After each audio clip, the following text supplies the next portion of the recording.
보이시나요? 네, 보입니다. 네, 그러면 시작하도록 하겠습니다. 제가 발제하는 논문은 인식하는 주체에서 관찰하는 체계들로라는 제목의 논문이고요. 이철 교수님께서 작성을 하신 논문입니다. 일단 제가 이 논문 선택하게 된 이유 말씀드리면 저는 자기 인식에 굉장히 관심이 많고 그리고 그런 자기 인식이 되는 중요한 지점이 언어라고 많이 그러니까 그렇게 좀 개인적으로 생각을 해서 관련된 주제의 논문들을 찾아보다가 이 논문을 찾게 되었어요.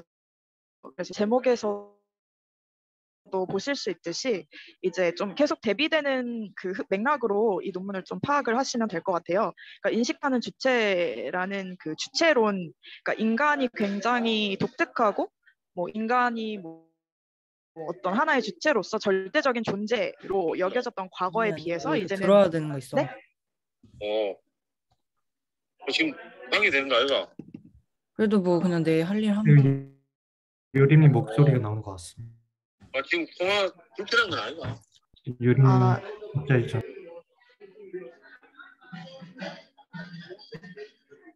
네, 그럼 계속 진행하겠습니다. 그 화면 공유는 계속 유지되고 있나요? 지금 갑자기 줌 화면으로 들어왔다가 약간 딜레이가 있는 것 같습니다. 아, 그래요? 지금은 괜찮은가요? 네. 조금 느린 것 같긴. 네, 보여요. 이제 괜찮습니다. 네, 잠시만요. 제가 그러면 제가 그 타블렛으로 지금 발제를 진행 중이라서 그 지금 줌 상황을 확인할 수가 없어서 핸드폰으로 하나만 더 접속을 하고 바로 시작을 할게요. 잠시만요. 네, 알겠습니다.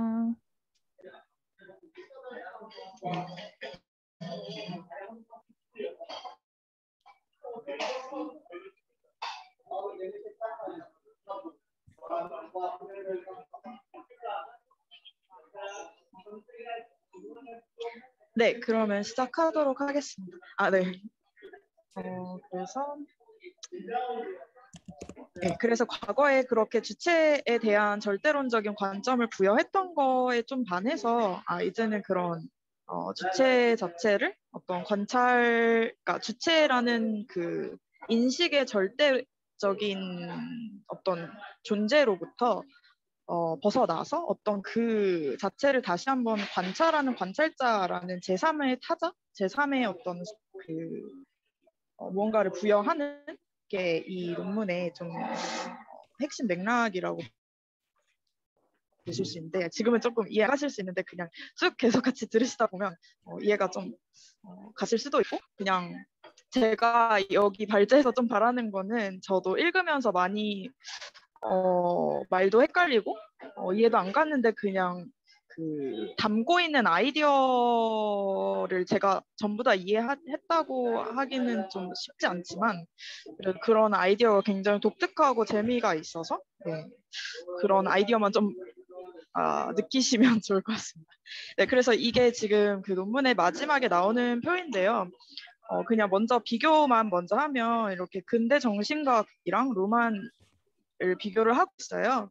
그래서 뭐 이런 뭐 단어들은 굳이 이해하실 필요는 없고 그냥 과거에 어떤 뭐 이런 존재하는 것은 무엇인가 이런 사물 질문, 방법 질문 말들이 좀 어려운데 그냥 존재하는 것 자체가 무엇인가에 대한 고민을 했다면 과거에는 이제 칸트부터 시작해서 그런 존재 자체가 아니라 존재 자체가 애초에 어떻게 가능한가라는 방법에 대한 질문에 대한 해답을 찾고자 했다라는 그런 차이점이 있다라고 보시면 될 것 같고요. 그리고 제가 앞에서 말씀드렸던 것처럼 이제 절대적인 주체로부터 이제는 관찰자로서의 하나의 개념을 도입을 했다. 그래서 계속 나오는 말이 구별의 지칭 그리고 구별과 지칭의 구별인데 이게 뭐냐면 이렇게 끊어서 구별이 첫 번째 단계, 지칭이 두 번째 단계, 그리고 그 둘을 다시 구별하는 것이 바로 관찰자로서의 하나의 책이다라는 얘기예요. 그래서 쭉 계속 들으시면 될 것 같습니다. 네, 그러면 이렇게 정도만 하고 넘어가 보도록 할게요. 네, 그래서 제가 처음에 주요 키워드를 좀 가져왔는데요. 앞에서도 말씀드렸듯이 계속 뭔가 대비되는 관점이 있어서 그거를 계속 잡고 가시면 될 것 같아요. 그래서 주체라는 거에서 이제 관찰자로의 전환이 일어나고 여기서 말하는 주체라는 개념은 자기 증거적 능력에 의존하며 객체만 처리한다. 그러니까 어떤 세계에서 나라는 존재와 내가 아닌 것, 어떤 세계와 나를 존재할 수 있고 내가 아닌 것을 모두 객체로 구별할 수 있는 것가 주체다. 그리고 나라는 걸 처리했기 때문에 여기에 내가 자기 증거적인 능력이 있다라고 그냥 표현을 했다고 보시면 될 것 같습니다.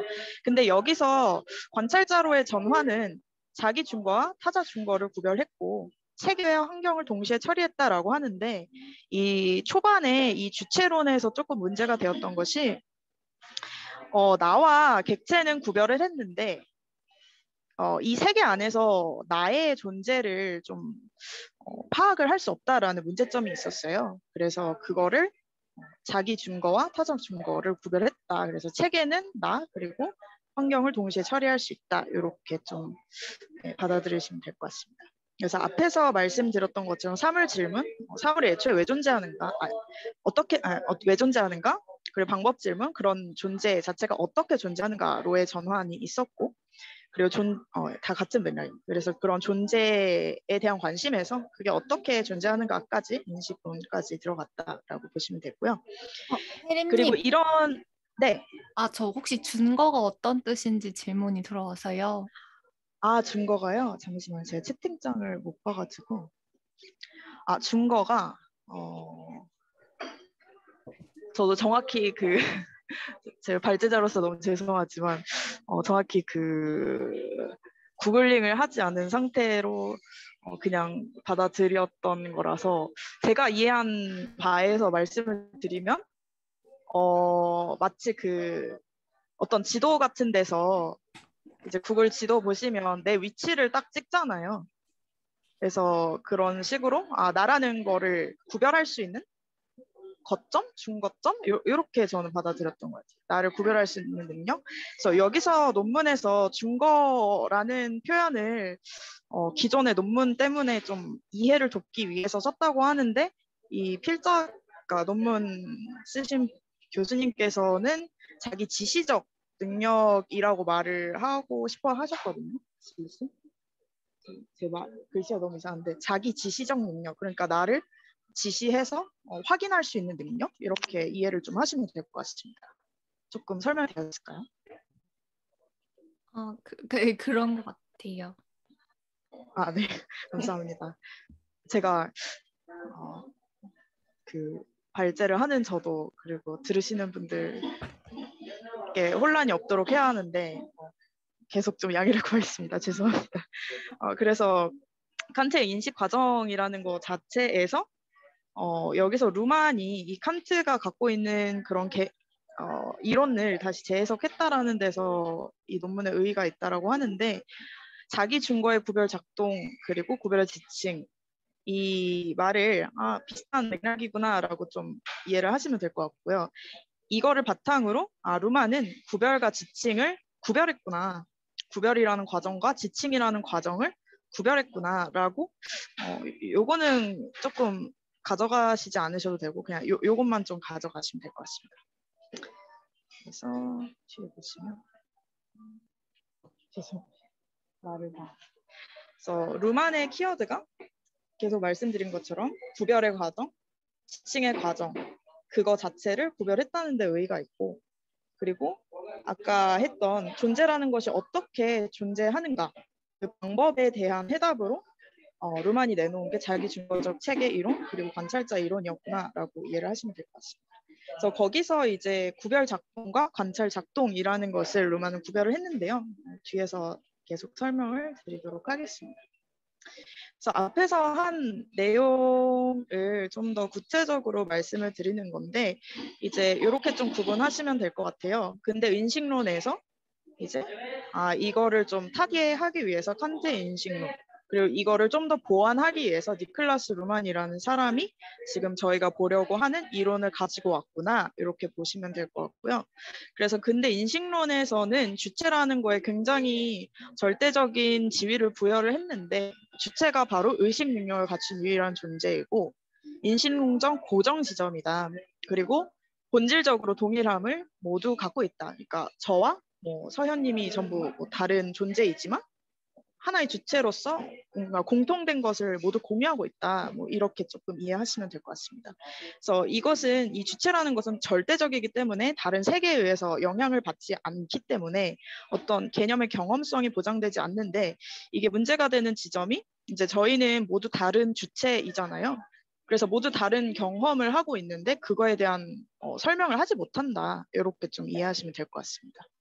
그래서 사물 질문이라는 것은 아까도 말씀드렸듯이 뭐가 존재할 수 있는가, 존재 자체에 대한 물음, 그리고 이거를 대폭 축소해서 그러면 인간이 무엇인가 이렇게 구체적으로 축소를 했다고 하는데, 이 질문 자체에서 벗어나서 그게 아니라 그 존재라는 것이 어떻게 가능한지, 애초에 그러니까 존재라는 것이 어떻게 파악되는지 인식에 의해서 이렇게 질문을 해야 된다라고 주장했던 게 칸트라고 보시면 될 것 같습니다. 그래서 존재하는 것보다 인식 과정을 더 중요하게 생각을 했지만 칸트도 여전히 그러면 이게 어떻게 가능한가라는 거는 사실상 존재가 있다는 것 자체를 전제를 한 거잖아요. 그래서 여전히 존재하는 것을 미리 전제한 사고 유형에서 벗어나지 못했고, 그거를 좀 해결하려고 한 게 루만이었다. 그래서 그것을 자기 증거적 체계 이론과 관찰자 이론으로 보완하고자 했습니다.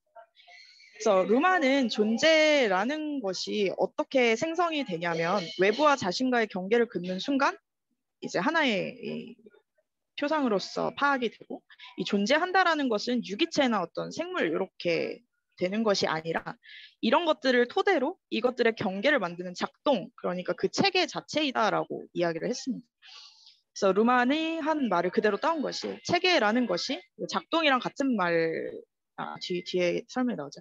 체계는 그것이 행하는 것, 그 작동 그 자체다. 그러니까 이런 유기체, 저희의 사람으로 따지면 몸이라는 것을 바탕으로 해서 그런 것들의 경계를 만드는 작동 자체가 존재한다는 것이다. 되게 아리송하죠. 철학에서 존재 이런 말을 많이 써가지고. 그래서 그 근대 인식론에서 문제가 됐던 것들을 세 가지만 보고 다음 그 개념으로 들어가 볼게요. 그러니까 주체에 대한 엄청난 지위를 부여를 했던 것에 대한 문제점이 뭐냐? 인식론적 역설의 문제가 제일 크고요. 그게 뭐냐면, 인식자인 주체가 이 세계 안에 존재하면서 이 세계를 대상으로 어떻게 다시 관찰해서 이 세계를 인식할 수 있는가 라는 것입니다. 그러니까 저희는 주체와 세계를 구분을 해서 인식한다고 생각을 하는데, 사실상 그러니까 저희가 아까 전에 봤던 것이 주체와 세계를 구분하는 거잖아요. 그래서 주체와 객체가 이렇게 구분이 됐는데, 알고 보면은 주체라는 것은 세계 안에 이렇게 존재하고 있다는 것입니다.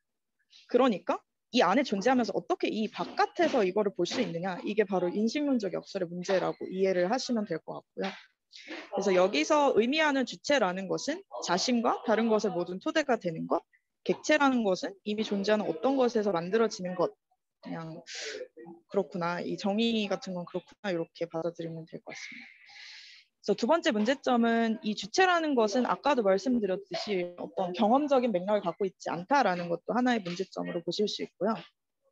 그래서 주체는 자신이 세계나 사회 어떤 지점에 어떻게 있는지 자신의 관점과 이치를 성찰하지 못한다. 그러니까 이런 방식의 사고 유형이라면 저희는 이 주체가 이 세계 안에서 어떤 지점에 있는지를 성찰하지 못한다라는 그런 문제점이 있다는 것을 보실 수 있고요. 그리고 사고는 자신의 행위를 통해 자신의 다름을 파악하려고 하지만 자신의 다름에서 언제나 자신만 발견할 수밖에 없다. 그러니까 계속 요 유형의 문제점을 보고 있다고 보시면 돼요.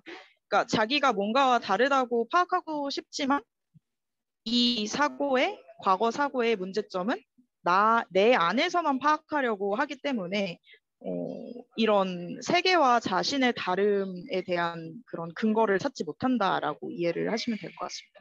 그래서 자기 존재의 문제만 성찰하지 세계 내에서의 어떤 존재의 문제는 성찰하지 못한다라는 게 두 번째 문제점이었고, 이제 마지막 세 번째 문제점이 글씨가 너무 많아서 되게 다들 부담스러우실 것 같은데 들어주셔서 감사합니다. 그래서 주체는 세계 안에 등장하기 위해 세계 안에 다른 것과 자신을 구별할 수 있어야 하지만, 아까 계속 말씀드린 거예요. 주체성 영역 내에서만 객체가 구별된다. 그러니까 하고 싶은 말은 세계 안에서의 자신의 존재를 파악할 수도 없고 자신의 존재를 결과적으로 구현할 수도 없다라는 것입니다. 그래서 현대 사회는 이 단순 주체가 아니라 서현님, 현우님, 도현님 이렇게 복수의 주체가 각자의 장소에서 다른 주체들과 관계를 맺으면서 살아가고 있는데, 개별 주체가 세계를 동일한 논리로 파악한다고 해도 그 각각의 주체들이 다른 장소에서 세계를 파악한다는 점에서 다른 곳에서 논리가 적용되고 상이한 결론에 도달할 것이다. 그러니까 그 기존의 인식론 같은 것들은 하나의 논리로 이 주체라는 개념 하나로 모든 것을 이제 단일하게 설명을 하려고 했는데 그게 사실상 현대 사회에서 보니까 불가하다라는 것입니다. 그래서 그거를 이런 심리학적 관찰, 그러니까 과학적인 측면에서 뭐 실험을 통해서 뭐 사례 조사를 통해서 하는 게 아니라 칸트가 주창한 그 모든 사람은 갖고 있는 공통감이 있다. 어떤 부분에서는 논리가 있긴 하겠지만 그래도 한계가 있다라고 좀 보시면 될 것 같습니다. 그래서 이런 부분이 필요하다. 그래서 나의 개별적인 의식이 유일한 출발점이라면 나는 기껏해야 다른 사람들도 그런 의식을 가지고 있을 것으로 추정하거나 전제할 수밖에 없지. 실제로는 나의 자기 성찰성에서 다른 사람의 자의식에 도달할 수 없다. 그러니까 이 사회라는 것이 구성이 된 것 자체는 어떤 사람들 간의 소통이나 서로를 이해하는 데서 시작이 됐다고들 보통 추론을 하는데, 이 지금의 기존의 어떤 맥락에 의하면, 기존 사조에 따르면 어떻게 이런 사회가 구축이 될 수 있었을 것인가. 그러니까 그 기존 이론이 조금 문제가 있는 것 같다라고 이렇게 루만이 반기를 든 것입니다. 그래서 루만이 가져온 좀 차가운 아이디어를 얻은 수학자가 있는데 스펜서 브라운이라는 사람이라고 합니다. 그래서 그 도현님께서는 아마 수학과시니까 아실 것 같은데 나중에 끝나고 또 추가 설명을 부탁드리겠습니다. 그래서 여기서 얻은 아이디어는 모든 것은 안에서부터 생성하며 현실과 현상과 관찰자가 동시에 발현된다. 그래서 여기서의 전제 두 가지는 구별관념과 지칭관념을 주어진 것으로 생각하고 구별을 만들지 않고서는 지칭할 수 없다라는 것을 주어진 것으로 생각한다. 그래서 주어진 것을 생각한다는 그냥 좀 안 보셔도 되고, 구별이 있고 나서 지칭할 수 있구나. 그러니까 이게 하고 싶은 말은 저희는 보통 어떤 세계가 먼저 형성이 되고 그 안에서 구별이 있다라고 생각을 하는데, 그러니까 이 어떤 세계를 사실상 저희가 뭐 우주, 뭐 우리 은하, 뭐 그렇게 구별을, 그러니까 사실 저희가 우주라는 것을 파악을 할 수가 없잖아요. 근데 그거를 임의로 구별을 한 후에 우리 은하라는 공간을 저희가 파악을 할 수 있잖아요. 그런 느낌으로 좀 생각을 하시면 될 것 같아요. 구별이 어떤 방식으로든 있고 나서야 그 무에서 어떤 구별을 통해 공간이 생성이 되는구나. 그래서 이 스펜서 브라운의 어떤 아이디어를 가지고 루만이 시작을 했다. 그러니까 구별이 먼저 있고 그 다음에 공간이 생성이 되는구나. 이렇게 받아들이시면 될 것 같습니다. 개괄만 20분이 지났는데 네, 얼른 빨리 진행을 해보도록 하겠습니다. 네, 그래서 세 번째 장의 제목은 구별의 지칭, 자기 중거 능력으로서의 의식입니다. 이것은 칸트의 입장인데 한번 같이 보겠습니다. 의식은 자기 중거 능력에 기초를 하고 의식 능력 발휘 순간에 구별의 순간과 지칭의 순간이 내재한다고 합니다. 그래서 의식의 인식 과정을 그냥 차례차례 살펴보면 외부의 대상으로부터 표상을 구별한다. 이거는 뭔가 인지과학에서도 신경과학에서도 많이들 보셨을 것 같은데 이 표상을 의식의 자기 중거적 능력으로 지칭하는 것으로 해석할 수 있다. 이렇게 표현을 했구나라고 이해를 하시면 될 것 같고요. 그래서 그것을 도식화한 것이 뒤에 나오는데 칸트 입장에서 구별의 지칭으로서의 인식 과정의 도식입니다. 그래서 세 개가 있고 이 대상으로부터 표상을 구별한 후에 그 표상을 이제 지칭할 때 의식의 인식 과정이 이루어진다라고 이렇게 이해를 하시면 될 것 같고요. 그래서 칸트에 따르면 의식이라는 것은 내적 감각에 의한 구별 이쪽이죠. 그리고 의성에 의한 표상의 지칭 이 두 단계로 같이 이루어진다고 보았고 이 둘 사이의 관계는 어떤 두 개가 이렇게 일치한다라고 보는 게 아니라 시간적인 관계가 있다. 그래서 이렇게 시간을 T1, T2로 도입한 것을 보실 수 있습니다. 그래서 먼저 표상이 형성되고 그 다음에 인식이 된다라고 보시면 될 것 같고요. 다시 한번 설명을 드리면 의식의 작동은 이제 내적 감각을 통해 구별된 대상을 이후에 시간이 투입된 후 이성에 의해 지칭된 것으로 구성해내는 것으로 파악을 할 수 있습니다.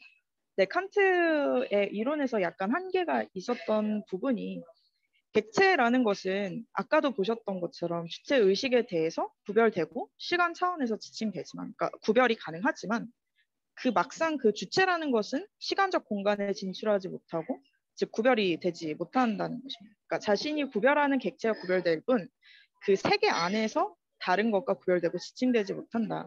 그러니까 세계 안에서 파악되어야 되는 주체가 부재한다는 것입니다. 그래서 주체라는 것은 자기 증거의 근거에 구별을 지칭할 능력으로 파악되는 것이 칸트의 의식 개념의 그냥 의의라고 보시면 될 것 같습니다. 그러니까 여기까지만 간 거죠. 나라는 것을 다른 객체와 구별할 수 있는 능력이 주체다. 근데 여기에 있는 한계를 루만이 보완을 하고자 합니다. 네, 그래서 제가 이 그림을 왼쪽에 보이는 그림을 계속 놓을 건데요. 이거에 대한 정확한 설명은 거의 마지막 좀 슬라이드에 있어요. 근데 이거를 계속 보여드리는 이유는 이 그림이 조금 복잡하기도 하고 앞에서 나오는 설명들도 여기에 해당이 되기 때문이에요. 그래서 사장은 루만의 입장입니다. 그래서 앞에서 나왔던 지칭의 구별을 이제 루면은 구별과 지칭의 구별 그리고 자기 증거와 타자 증거의 구별로서의 관찰자라는 개념으로 설명을 하는데요. 그러니까 주체의 자리에 관찰자를 집어넣은 게 루만이다라고 보시면 될 것 같습니다. 그래서 루만은 방법 질문, 그러니까 아까 말씀드렸던 것처럼 존재가 어떻게 존재하는가라는 것에 대한 해답을 지금 나오는 이론들로 답변을 합니다. 그래서 여기의 핵심은 비존재에서 존재가 구별되는 순간, 그러니까 무에서 유가 뭔가 구별되는 순간, 생성되는 순간 이렇게 보시면 될 것 같고 존재자가 관찰자에 의해 지칭되는 순간 이렇게 두 가지로 나눌 수 있다고 볼 수 있습니다. 그래서 구별과 지칭 이렇게 앞에서 계속 말씀드렸던 게 여기서 나온 구별과 지칭. 그래서 관찰자라는 의미가 여기서는 어떤 정말 사람, 사물, 실체 이런 거를 뜻하는 것이 아니라 구별의 결과 창발하는 존재의 순간으로서의 사건을 뜻한다. 그러니까 구별을 하고 나면 그 사이에 어떤 관점이 생기는데 그 사이의 존재 자체가 관찰자이고 그걸 통해서 다시 존재자를 바라본다라고 보시면 될 것 같습니다.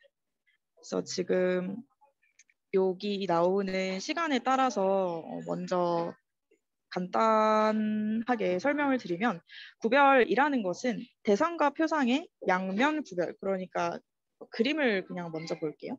아까 말씀드렸던 것처럼 세계는 표식되지 않은 그냥 무의 공간이라고 보시면 되는데 이제 첫 번째로 T0에서 구별이라는 것이 투입이 되면 이런 것이 내가 표식한 것과 표식하지 않은 것으로 양면이 구별이 됩니다. 이렇게. 근데 표식이 근데 지칭이니까 죄송합니다. 그래서 이 구별이 투입이 되면 지금 면이 두 개로 구별이 됐죠. 그래서 이거를 양면 구별이라고 보시면 되고 거기서 저희가 지칭을 합니다. 그러면 지칭된 공간은 표식된 공간으로서 딱 저희에게 이제 인식이 될 것이고 지칭되지 않은 공간은 표식되지 않은 공간이 되겠죠. 그래서 거기서 이제 저희는 이거 표식된 공간 자체가 인식이 되었기 때문에 하나의 체계로서 인식을 하고 그렇지 않은 것들을 환경으로서 인식을 하게 됩니다. 그래서 주체와 객체를 좀 더 넓은 범위에서 보시면 될 것 같고요. 그리고 그것을 다시 이 지칭을 성공한 체계로서 이 체계 자체가 다시 한번 획기적으로 직전에 했던 그 지칭 과정을 관찰을 합니다. 그래서 여기서 등장하는 것이 관찰자구나라고 이해를 하시면 될 것 같습니다. 조금 이해가 안 가실 수도 있는데 글로 다시 한번 설명을 드리겠습니다. 그래서 대상과 표상의 양면 구별이 공간에 나타난 뒤에 시간 차원에서 표상이 선택됨으로 실현된다. 그러니까 지칭이 되었다는 것입니다. 그래서 투입된 구별이 지칭으로 실행된 순간 또 다른 구별, 즉 구별과 지칭의 구별이 생성됩니다. 그러니까 여기선 구별이 됐고 여기선 지칭이 됐는데 이 둘 사이에 이게 먼저 일어났고 지칭이 이후에 일어났고 이 둘을 저희가 구별을 할 수 있잖아요. 그래서 그거에 대한 구별이라고 이해를 하시면 될 것 같습니다. 그래서 공간에 던져진 대상, 표상, 구별의 맥락에서 시간 차원에 실행된 표상면의 지칭을 구별해내는 것이다. 그래서 의식 체계라는 것은 스스로 재조직함으로써 대상으로부터 표상을 구별하며 이 표상을 지칭함으로써 대상으로부터의 표상을 구별하는 과정을 관찰하는 것이다 라고 서술이 되어 있는데요. 그러니까 이 의식 체계라는 것 자체가 앞서 이루어졌던 것들을 관찰하는 것으로 파악을 했다고 좀 이해를 하시면 될 것 같습니다. 그래서 쭉 계속 가보시면 구별 작동이라는 것이 나오는데 구별 작동은 크게 구별 이전의 구별과 구별 이후의 구별로 이루어져 있습니다. 구별 이전의 구별은 투입된 구별로 공간에 던져진 구별로 존재 비존재 구별, 그러니까 여기를 이해하시면 될 것 같고요. 구별 이후의 구별은 적용된 구별로 시간 차원에서 진행된 구별로서 존재 비존재 가운데 존재면을 지칭한다. 그러니까 여기를 보시면 될 것 같습니다. 그래서 이 두 개를 전부 통틀어서 구별 작동이라고 이야기를 합니다. 그리고 구별 작동이 이렇게 실행이 되고 나면 이 공간에 던져진 구별, 그러니까 첫 번째 이 구별과 시간 차원의 지칭, 여기죠. 이 사이에 새로운 구별이 하나 생성이 됩니다. 그러니까 여기 생성되는 구별이라는 게 여기서는 구별이 실행됐고 여기선 지칭이 실행됐구나라는 거를 저희가 확인할 수 있다라는 것입니다. 구분할 수 있다라는 것입니다. 그래서 그것을 구분하는 것을 저희는 새로운 구별이라고 이야기를 하는 것이고요. 이 구별은 하나의 자기 중거적 체계를 형성하고 그 순간 자기 중거적 존재가 실현됩니다. 즉 존재는 체계들이 그것들의 요소와 그것들의 기본 작동을 구성함에 있어서 자신과 관련을 맺는 순간 실현된다라는 정의인데 이 구별이라는 것은 다시 여기 이 체계라고 보시면 됩니다. 여기서 이 구별과 지칭의 과정을 구분해서 볼 수 있는 것 자체가 이 하나의 체계인데 이 체계가 공간의 구별과 시간 차원의 지칭의 차이를 관찰하는 관찰자로서 역할을 하고 이 단계에서 이루어지는 것이 바로 직전에 시간적으로 바로 직전에 일어났던 구별 작동을 관찰하는 관찰 작동이다라고 정의를 합니다. 그러니까 저희가 지금 봤듯이 T0에서는 구별이 일어났고 표식되지 않은 공간에서 구별의 투입에 의해서 세 개가 양면으로 구분이 됐죠. 그런 후에 일면 구별, 즉 지칭 과정이 일어나는데 그 전부의 과정을 저희는 구별 작동이라고 부르고 있고 그 시간적으로 이제 그 이후에 일어난 것이 바로 이제 체계가 생성이 되는 것인데 이것이 관찰자로서 역할을 하면서 다시 한번 이 앞선 과정, 즉 구별의 과정과 지칭의 과정을 구분해서 보는 것이 바로 관찰 작동 과정이구나라고 보시면 될 것 같습니다. 네. 제가 좀 많이 달렸는데 혹시 지금까지 질문 있으시면 질문 주시면 한번 같이 얘기해보고 넘어가도 괜찮을 것 같습니다.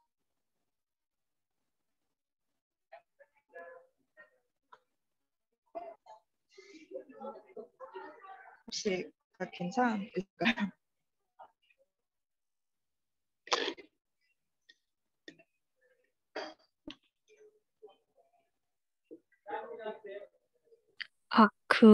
요 이전에 네. 요 이전에 네네. 요 내면의 구별 그 이후에 이제 이성으로서의 표식이 나타난다. 네. 이 부분을 혹시 한 번만 더 설명해 주실 수 있나요? 잠시만요. 이성으로서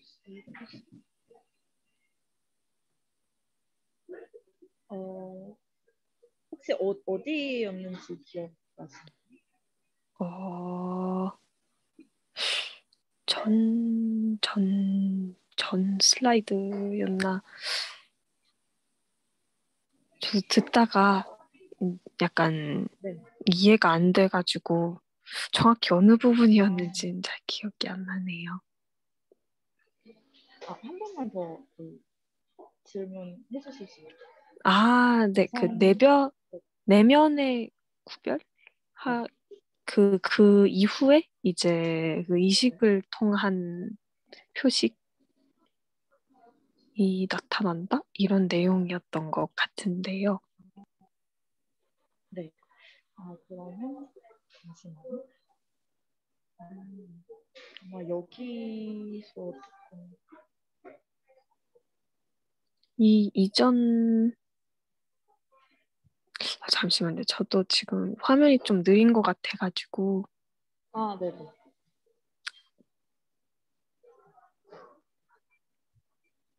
네. 이쪽이었던 것 같습니다. 그래요? 이거신가요? 그 이성의 네네네네. 네. 아이고, 그 중간에 끊고 질문 주셔도 될까요? 이제 네. 갔는데 너무 뒤에서 헷갈리셨을 것 같은데. 그러니까, 그러니까 저는 이거를 읽으면서 어떻게 좀 이해를 하려고 했냐면, 저희가 어떤 사물을 인식하는 과정을 그냥 상상해 봤어요. 그러니까 저희가 그냥 아무것도 없는 그런, 그러니까 아직 무언가, 그러니까 컵이라는 것을 저희가 컵으로서 인식할 수 있는 것을, 그것이 다른 사물과 다르다는 것을 알고 있고, 그런 후에 이것의 용도나 이런 것들 때문에 얘를 저희가 컵이라고 지칭을 하잖아요. 네. 그럴 때 저희는 이 사물이라는 것이 컵이구나라고 인식을 하게 된다고 보통 이야기를 하는데, 그러니까 그렇게 조금 이렇게 설명해도 될지 모르지만 저가 개인적으로 이해한 바는 그렇게 해서, 그러니까 어떤 세상이라는 것도 저희가 갖고 있는 감각에 의해서 구별을 할 수 있는데, 그러니까 저희는 네. 어떤 사물들을 이렇게 인식할 그러니까 감지할 수 있잖아요. 네. 네, 그래서 그런 이런 뭐 사물들이 있다고 칠 때, 그런 사물들이 다른 것과 뭔가 다르구나, 다른 어떤 사물들과 다르다는 것을 이제 첫 번째로 감지를 하고, 이런 것들은 그냥 저희가 뭐 사실상 지칭이라는 것 자체에 언어라는 게 좀 이미 전제가 되어 있는 거여서, 언어가 없이 그냥 우리가 감지할 수 있구나라고 먼저 파악을 하시면 될 것 같고, 이것을 감지해낸 후에, 그러니까 이것을 다른 것과 구별해낸 후에 네. 저희가 이것을 컵이라고 지칭을 하잖아요. 그래서 언어를 이용해서 지칭을 할 때 이게 컵이구나라고 저희가 뭔가 인식을 하게 되는 과정.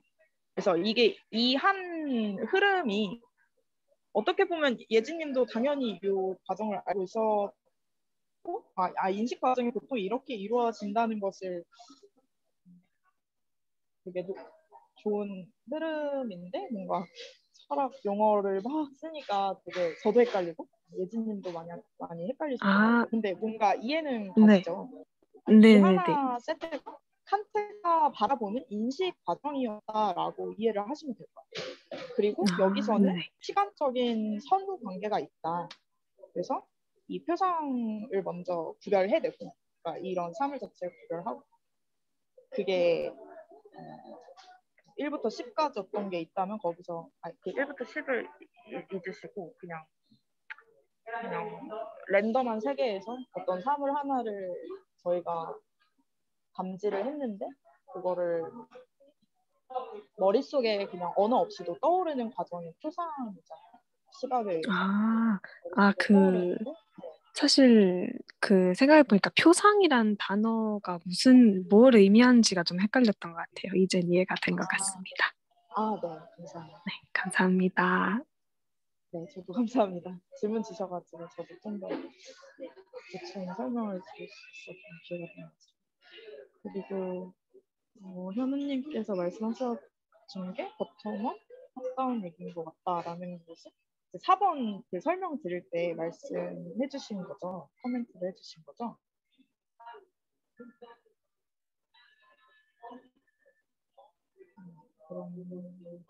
그런 것 같다고 그냥 한번 생각을 해보겠습니다. 저 질문 드려도 될까요?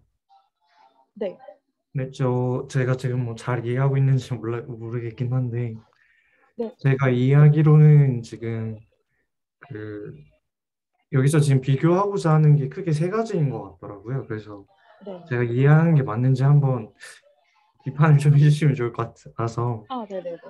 제일 첫 번째는 그 고전 철학에서 받아들이는 인식론. 네. 그래서 어떤 존재가 선행이 된 걸 우리가 받아들이려고 했을 때, 예를 들어 우리가 달을 보는데 눈을 감아도 달이 있다라고 봤던 게 이제 고전 인식론이었다면, 칸트가 이제 아마 두 번째로 등장을 하는 것 같고, 칸트의 입장에서는 우리가 눈을 감으면 우리는 그 존재는 있긴 있겠지만 우리가 네. 인식하진 않는 거고, 또 인식하지 않기 때문에 존재에 대해서 또 이야기하는 게 조심해야 된다라고 말하는 것 같고, 네.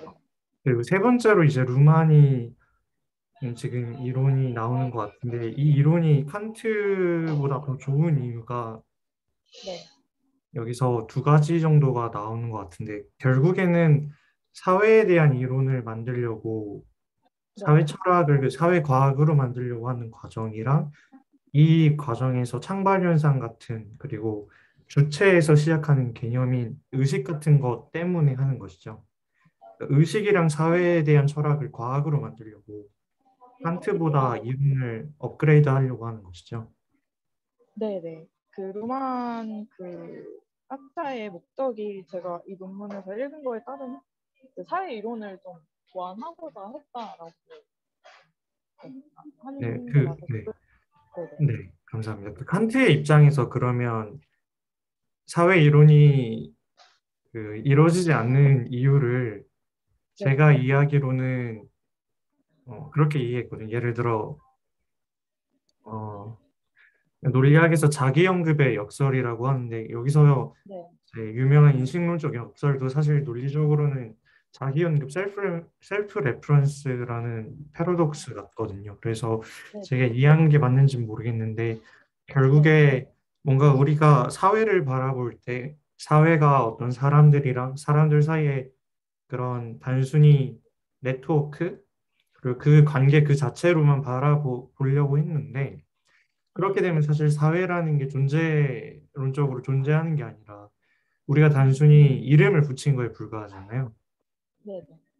그래서 사회 철학이 사회 과학이 되려면 사회라는 게 단순히 사람들이랑 사람들 사이의 네트워크만으로 이름이 붙여지는 게 아니라 그 이상의 존재로서 간주되어야 된다라는 약간 그런 목적을 달성하려고 그러는 것 같은데, 핵심적으로는 우리 의식도 마찬가지로 그렇잖아요. 나라는 주체가 나라는 거에 대해서 어떤 존재론적으로 존재한다라고 주장하고 싶은 건데, 근데 이게 여기에서는 뭐 인식론적 역설이라고 하는데, 결국에는 제가 이야기로는 논리적인 역설인 것 같거든요. 예를 들어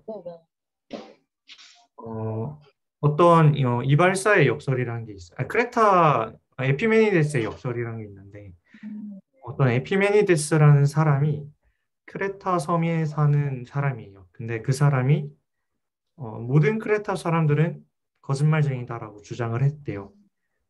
그랬을 때 에피메니데스라는 사람의 주장이 참인지 거짓인지 한번 물어보면 여기서 자기연급의 역설이 발생을 하거든요. 그러니까 그 당시에 이제 고전 논리학에서는 양화사라는 개념이 없어서 원래 모든 크레타 사람들은 거짓말쟁이다의 거짓이 현대 논리에서는 이제 어떤 크레타 사람은 거짓말쟁이가 아니다라는 게 정확히 부정이지만 당시에는 이제 프렉의 뭐 수로 논리나 이런 게 발달을 안 해서 당시에 모든 크레타 사람들이 거짓말쟁이다의 부정이 모든 크레타 사람들은 거짓말쟁이가 아니다 이렇게 되었다고 하는데 이게 만약에 그 에피메니데스의 주장이 참이라면 모든 크레타 사람은 거짓말쟁이인데 에피메니데스도 거짓말쟁이가 되므로 그 사람의 말이 참이라고 하면 거짓이 되고 그 사람의 말이 거짓이라고 하면 모든 크레타 사람은 거짓말쟁이가 아닌데 자기도 크레타 사람이니까 참인 말을 해야 되니까 거짓이라고 이야기를 하면 참으로 바뀌거든요. 근데 이런 역설이 그 현대 논리학에서 안 풀리는 걸 좀 찾아가지고 이 칸트에서도 마찬가지로 사회 내부에 있는 주체자가 사회를 정의하려고 하면은 비슷한 논리의 자기연결의 역설이 발생을 하고 동시에 의식에 대한 개념을 존재론적으로 존재함을 주장하려고 했을 때도 그 의식이라는 거의 어떤 주체로서 우리가 그 우리 자체를 정의하려고 하는 것도 똑같은 자기연급의 역설을 낳기 때문에 그게 또 이제 인식론적 역설의 문제로 연결이 되고 그래서 이제 존재를 주장하고 싶은데 우리가 그 주체니까 그거를 설명하기 힘들기 때문에 존재론이나 인식론의 수준을 칸트 이상으로 좀 업그레이드 하려고 하는 것이죠. 제가 이야기를 이해한 게 맞나 싶어서 그 네. 백그라운드가 조금 제가 부족해가지고 제가 아는 어, 걸 최대한 좀 그, 해서 이해를 하려고 하고 있거든요. 아니 네. 너무 그러니까 제가 감히 어떻게 이해를 하셨고 그런 얘기를 할 그 입장이 아니어서 그렇긴 한데 아, 너무 잘 이해하신 것 같고 저보다도 더 되게 쉽게 설명해 주셔서 다른 분들도 이해가 잘 가시지 않으셨을까. 네, 그래서 저도 도현님 설명 다시 한번 들으면서 더 좀 잘 이해할 수 있는 것 같아요. 아, 되게 잘 이해하신 것 같고 좀 영광입니다. 이렇게 부족한 강의 그 발제해서 이렇게 이해해 주셨다는 게 너무 감사한데요. 아닙니다, 아닙니다. 영광입니다. 감사합니다. 네. 더 궁금한 게 어, 있으면은 바로 네네. 드리도록 하겠습니다. 네네. 네. 그, 네. 확실히 이 루만이라는 사람이 수학자의 아이디어에서 가져왔던 거에 뭔가 그런 것도 좀 그렇고, 뭔가 부모님께서 말씀하셨던 것처럼 아까 말씀하신 어떤 수학에서의 역설도 다 비슷한 맥락인 것 같아서 저도 배우는 점이 굉장히 많았습니다. 감사합니다. 그러면 일단 이제 얼마 안 남아서 죄송해요. 조금 네, 얼마 안 남았네요. 한번 해보도록 하겠습니다.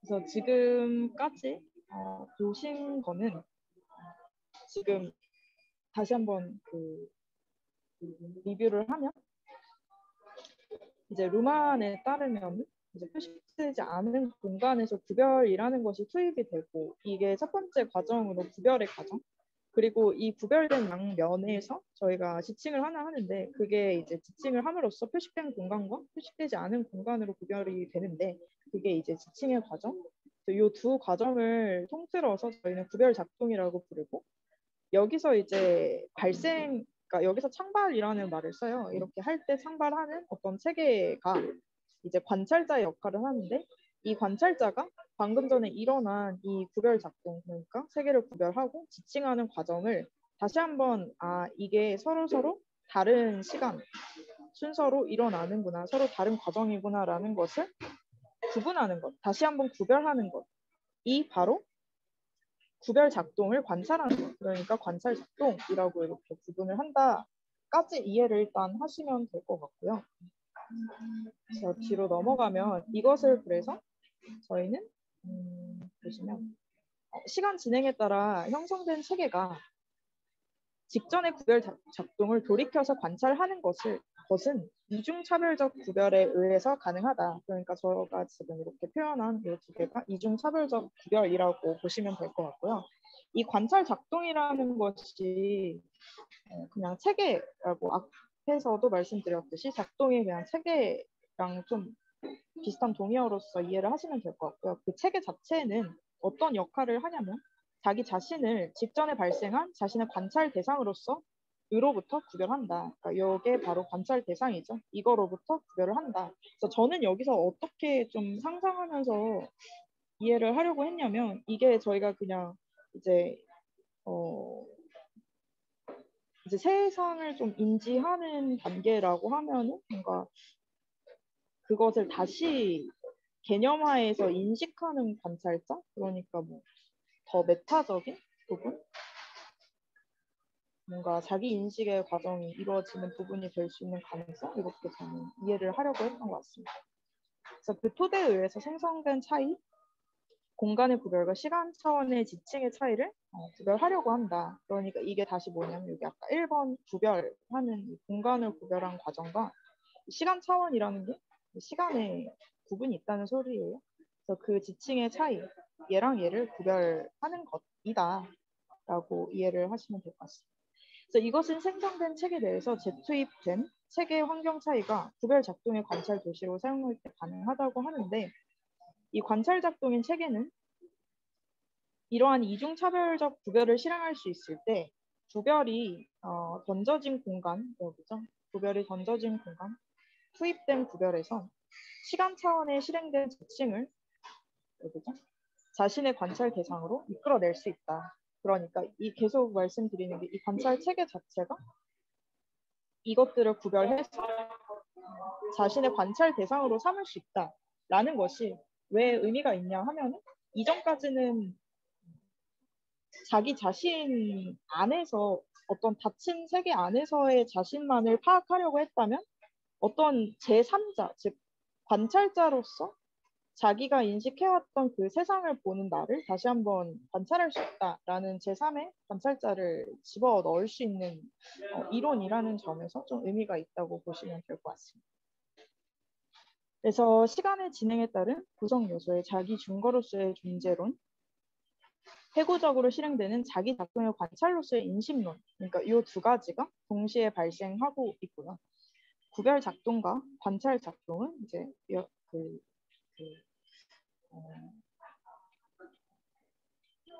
회원님들도 지금 계시는 청중분들도 이제는 구분을 하실 수 있을 것 같아요. 이게 구별 작동, 관찰 작동은 체계 내 재투입에 의해 순환적으로 연결된다. 그러니까 이게 다시 한번 어떻게 이루어지느냐? 사실은 이 구별 작동에서 이 차이가 재투입이 되는 과정에 의해서 체계가 발생하고 이 체계가 하나의 관찰자로서 이전에 발생했던 것을 관찰한다.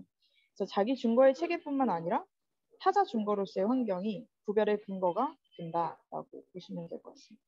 그래서 자기 증거의 절대성을 포기하고 그러니까 주체의 절대론적 지위를 포기하고 양자를 상대화시켜서 동시에 처리한다. 그러니까 자기와 타자 이런 것들을 동시에 처리한다고 보시면 될 것 같고요. 그래서 창발이라는 말을 사용을 하는 게 여기서 사용을 하는데요. 구별과 지층의 구별이 이루어질 때 그리고 자기 증거와 타자 증거의 구별이 이루어질 때 거기서 이제 관찰자가 창발한다. 그래서 네, 여기서 창발한다라고 설명을 하고 있습니다. 저 뒤에서 잠깐 다시 설명하겠지만 이제 두뇌의 신경 세계에서 의식이라는 게 발생을 어디서 하는가? 아, 여기서 발생한다. 이런 과정을 통해서 뭔가 이거를 다시 보는 관찰자가 창발하는데 그게 뭐 심리 체계이다. 뭐 이런 식으로 설명을 하려는 시도를 루만은 하고 있습니다. 이제 그 루만의 해법의 결론 부분인데요. 먼저 이 개념부터 설명을 드리고 갈게요. 자기 증거적 체계라는 것을 루만은 이렇게 두 가지 단계로 정의를 했습니다. 그래서 A 부분이 작동적으로 만들어낸 체계와 그러니까 구별 작동에 의해서 만들어진 체계와 환경의 차이를 자기 안에 복제해서 자기 증거와 타자 증거의 구별로 취한 후에 자신의 관찰 작동의 토대로 삼을 수 있는 체계이다. 이 자기 증거적 체계라는 것이 이 부분이라고 보시면 될 것 같습니다. 그래서 그거를 구체적으로 다시 한번 보겠습니다. 그래서 A 이 첫 번째에 대한 부분인데요. 계속 앞에서 했던 거를 다시 한번 설명드립니다. 표식되지 않은 공간인 세계에 구별이 투입되면 여기였죠. 생성되는 경계 양쪽으로 표식되지 않은 공간과 표식된 공간이 갈라집니다. 이렇게 공간에 생성된 구별의 양면 가운데 표식된 면이 시간 차원에서 지칭이 되면 처음 구별과는 새로운 다른 구별이 창발합니다. 그게 바로 이 두 개를 구별하는 구별입니다. 이 구별이라는 거 자체, 그러니까 체계라고 보시면 돼요. 이 작동, 체계 자체는 구별 과정에서 구별 대상을 구별해내는 것이다. 대상과 과정의 구별은 지칭된 면 안에 재진입하면 재진입하는 과정 보고 계십니다. 그곳에서 체계 환경의 차이로 기록된다. 체계와 환경의 차이를 구분한다라고 보시면 될 것입니다. 그래서 구별이 구별된 것대에 재투입되면 이로써 구별의 근거한 구별로서 자기 증거적 체계가 생산됩니다. 그래서 이게 자기 증거적 체계라고 보시면 될 것 같습니다. 그래서 이 체계로서 다시 한번 앞을 바라보는 것이 바로 이 단계입니다. 자기 증거적 체계는 자신의 내부에 기입된 체계와 환경의 차이를 관찰 도식으로 사용하여 자신이 직전에 수행한 구별 작동을 관찰합니다. 이 과정을 관찰하는 게 자기 증거적 체계라고 보시면 될 것 같아요. 그래서 구별과 지칭의 구별로서 창발한 자기 증거적 자기 생산 체계, 그러니까 그냥 자기 증거적 체계는 먼저 직전에 자신이 지칭된 면으로서 자신을 구별하고 그 토대에서 자신의 관찰 대상을 확인하고 이 대상을 이전의 구별 과정의 맥락에서 끌어냅니다. 그래서 이 과정이 합해진 것이 자기 증거적 체계이구나라고 이해를 하시면 될 것 같습니다. 네, 그래서 이런 것들을 이제 여기까지가 루만의 이론이었고요. 그것을 그러면 이제 실제 사회에 어떻게 경험적인 맥락을 어떻게 확보할 수 있을 것인가, 주체와 그러니까 주체의 개념을 좀 이렇게 좀 발전을 시키려고 한 것인데 거기서는 허락되지 않았던 경험적 맥락을 어떻게 허용하는 것인가가 이제 지금 나오는 5번째 장에서 나옵니다. 생명의식 사회적인 것인데 그냥 설명드리면 첫 번째가 생물학적 체계, 두 번째가 심리 체계, 의식 이렇게 보시면 될 거예요. 세 번째가 사회적 체계입니다. 그래서 생물학적 체계, 그러니까 이런 것들이 이제 루만의 이론에 기반해서 한번 지금 실제 세계에서 일어나는 것들을 이해해 보려고 했구나라고 이해를 하시면 될 것 같고요. 루만의 이론을 통해서 본 생물학적 체계는 다음과 같습니다.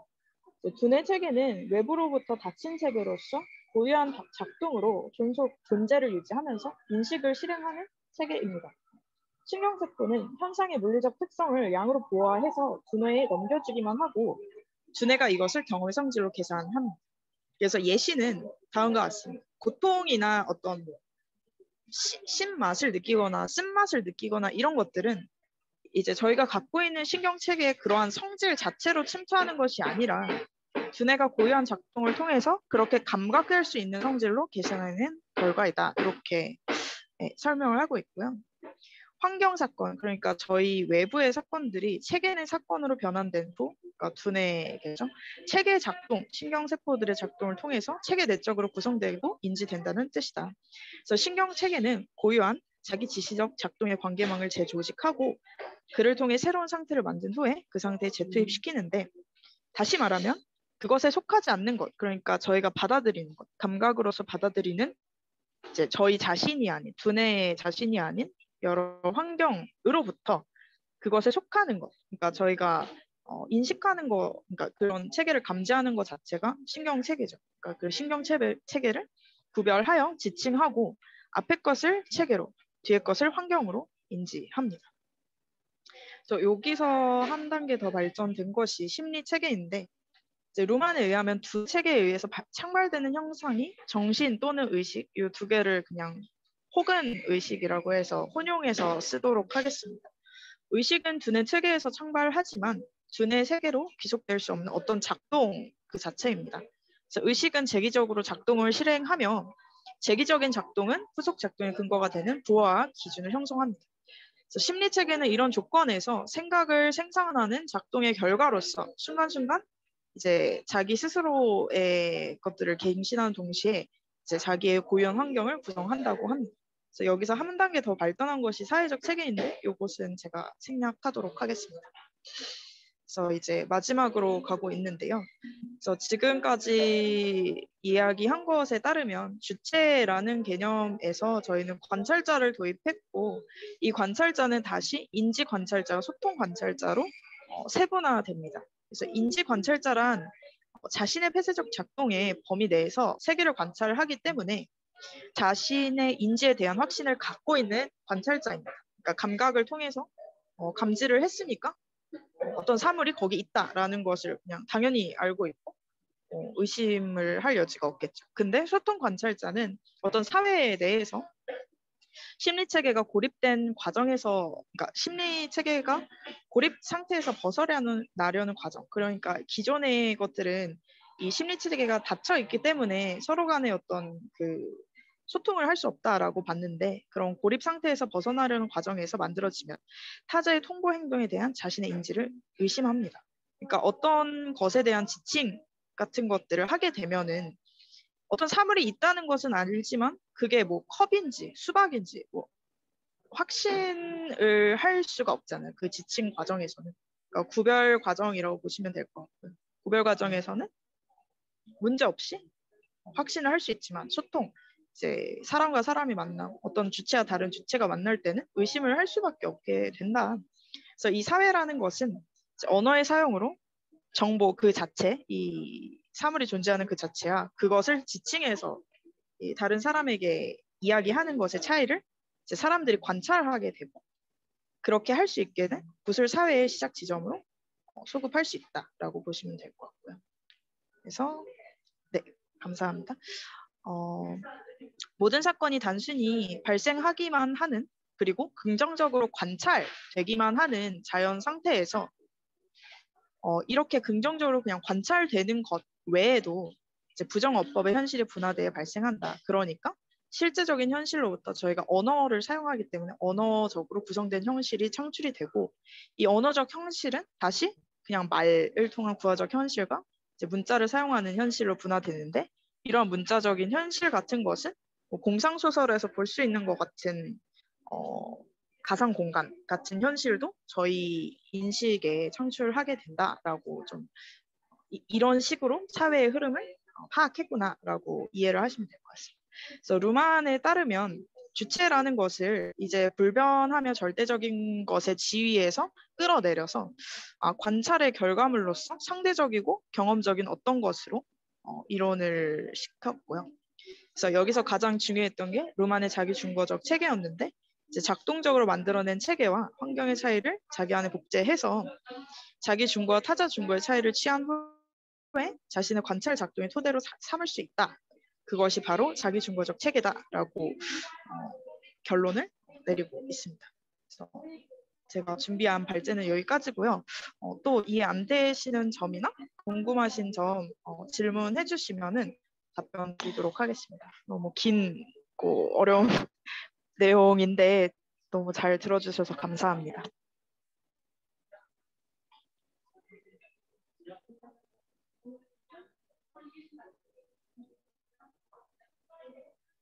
네, 좋은 발표 감사합니다. 혹시 질문 드려도 될까요? 네네. 네, 그래서 이 루만의 인식론과 임마누엘 칸트 인식론의 차이점이 핵심적인 차이가 무엇인지 혹시 요약을 한번 해주실 수 있을까요? 루만의 인식론과 네, 칸트의 칸트 인식론의 차이가 인식론의 뭐? 네, 핵심적인 차이가 무엇일까?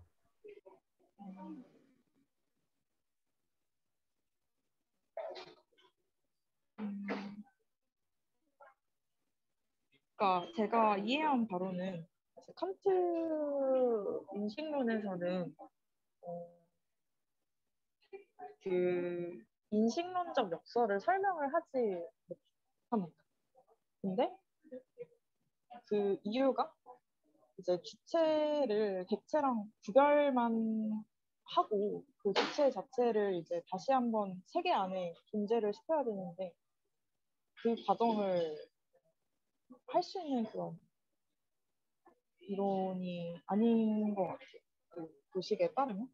근데 이제 루마는 그 인식론적 역설을 이제 해설을 합니다. 그래서 어떻게 해설을 하냐면 이렇게 지칭과 구별과 지칭의 과정을 하는 그 자체를 다시 한번 보는 어떤 관찰자를 도입을 해가지고 그 관찰자가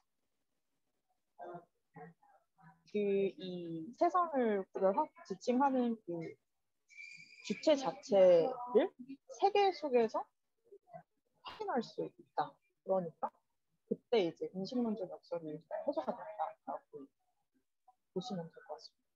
그런 답변이 되시나요?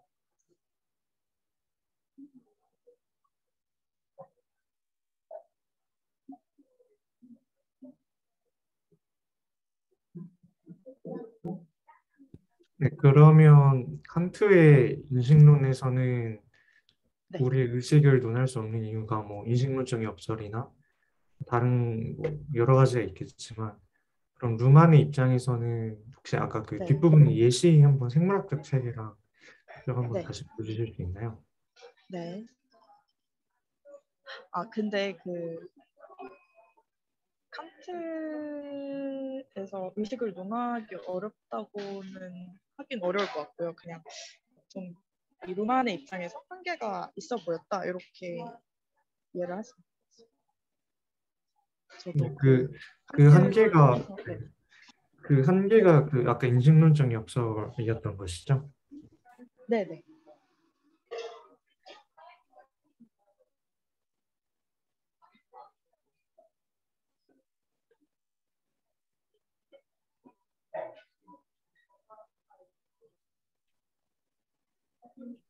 네, 그럼 여기서 이야기하는 것이 세계 스스로가 다시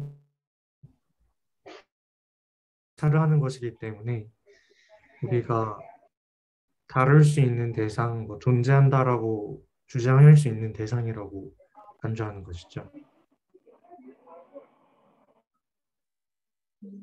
다시 한번 네네. 말씀해 주시죠. 그러니까 그 칸트의 입장에서는 네. 나라는 주체 자체가 나나 아니면 우리라는 주체 자체가 사회에 대해서 논하는 것 같은 경우에 기본적으로 주체가 주체 스스로에 대한 질문을 하면 논리적인 역설이 발생을 하니까 원래는 사회 이론을 이제 그러니까 사회에 대한 어떤 철학들을 과학으로 만들려면 그런 것들에 대해서 그러니까 주체에 대한 논의들이 철학에서 과학이 되려면 적어도 그 주체가 객체로 되려고 할 때 그 객체가 존재한다라고 주장할 수 있어야 된다는 건데 여기서 말하는 거는 우리의 의식이나 사회나 이런 것들이 다 체계로 받아들여지고 그 체계가 지금 여기서 일어나는 그 관찰이랑 지층에 대한 구별과 지층에 대한 어떤 리엔트리로 간주를 하면 우리가 단순히 그 주체 스스로라기보다 우리 스스로가 애초에 그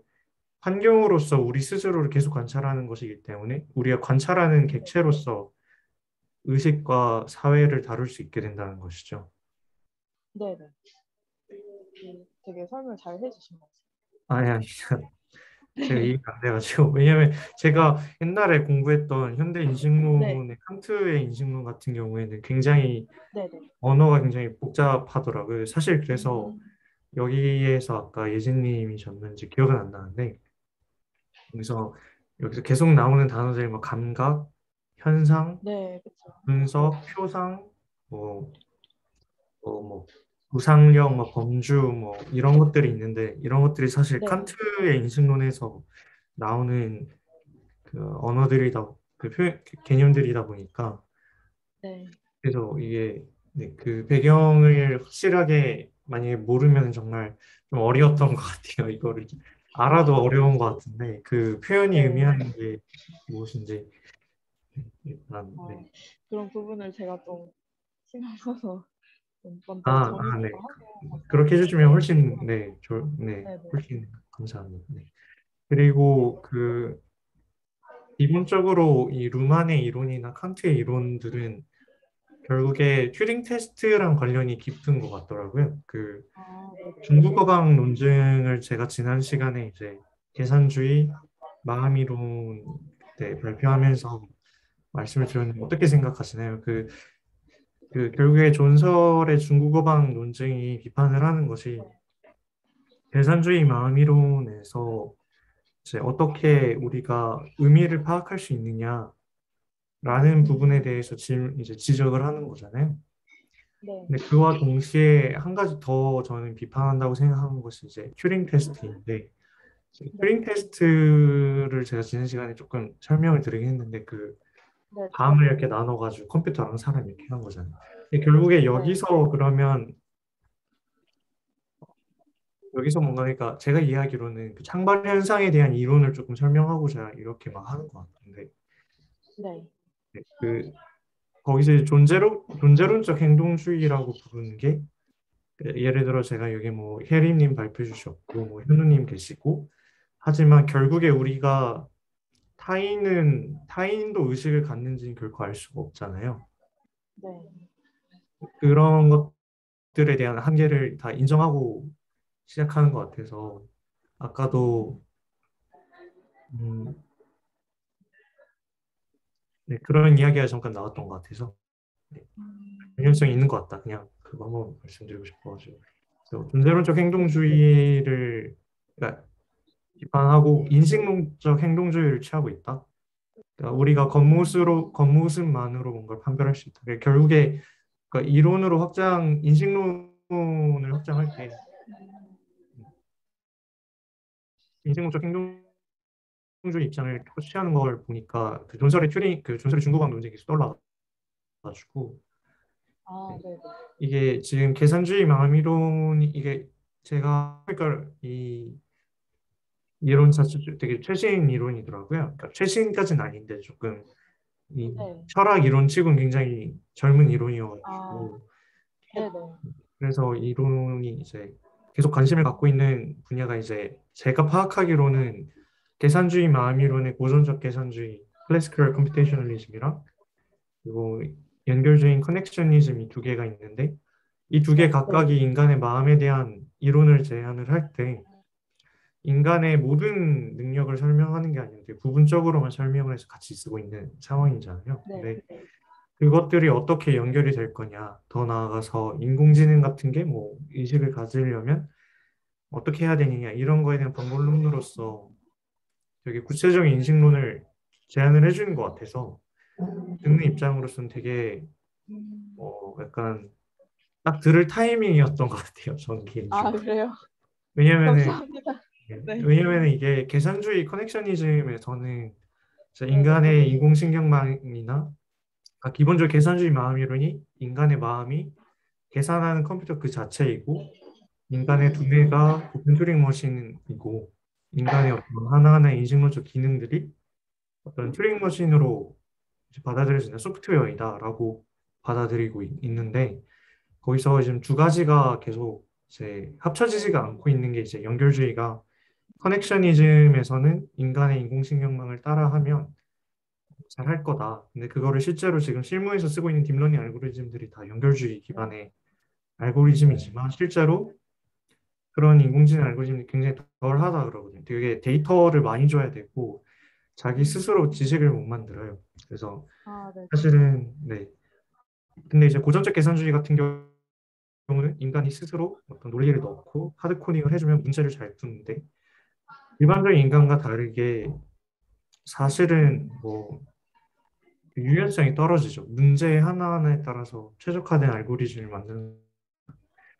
근데 여기서 이제 이야기를 해야 되는 거는 그러면 어떻게 인간의 인공신경망에서 뭐 음성을 인식한다든지 어떤 비전을 네, 인식한다든지 그러한 기능에서 발생을 하니까 그건 지금 딥러닝이 훨씬 잘하긴 하죠. 근데 거기서 더 나아가서 걔네들이 어떻게 고차원적인 추론 능력을 가질 수 있고 더 나아가서 인간처럼 어떤 퀄리아를 가질 수 있겠느냐. 근데 그 퀄리아에 대한 이야기 그리고 어떻게 인공신경망에서 그런 인간의 어떤 세상에 대해서 뭔가 지칭하고 이론적으로 들어가려고 하는 그런 능력들이 여기서 창발 현상에 대한 그 루만의 설명에서 조금 네. 되게 인사이트가 많은 것 같아서 그래서 지금 보면 여기서 리엔트리라는 표현을 계속 쓰는 것 같은데 그게 네. 실제로 그 계산주의 마음이론에서 인간의 퀄리아에 대한 이론에서도 되게 중요한 걸로 알고 있거든요. 제가 뭐 명확히 아는 건 아니지만 그래서 네. 되게 재밌었던 것 같고 네 그렇습니다. 또 다른 분들은 어떻게 생각하시나요? 너무 재밌게 들어주시고 제가 좀 저도 재밌게 생각했던 아이디어를 또 잘 이렇게 좀 받아들여 주셔가지고 저는 굉장히 너무 감사하고 그런 상태. 다른 분들도 말씀해 주시면 괜찮으세요?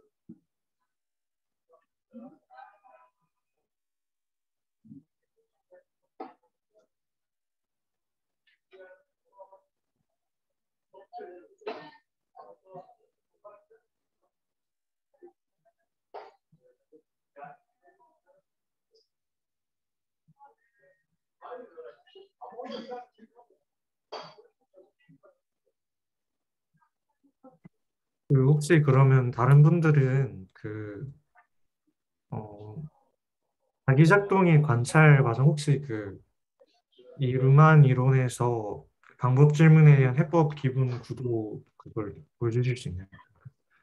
그림으로 보여주 있는 여기요? 잠시만요. 딜레이가 살짝 있어서 네. 아마 맞을 것 같은데 이 파트에 나오는. 딜레이가 있어가지고 네. 죄송합니다.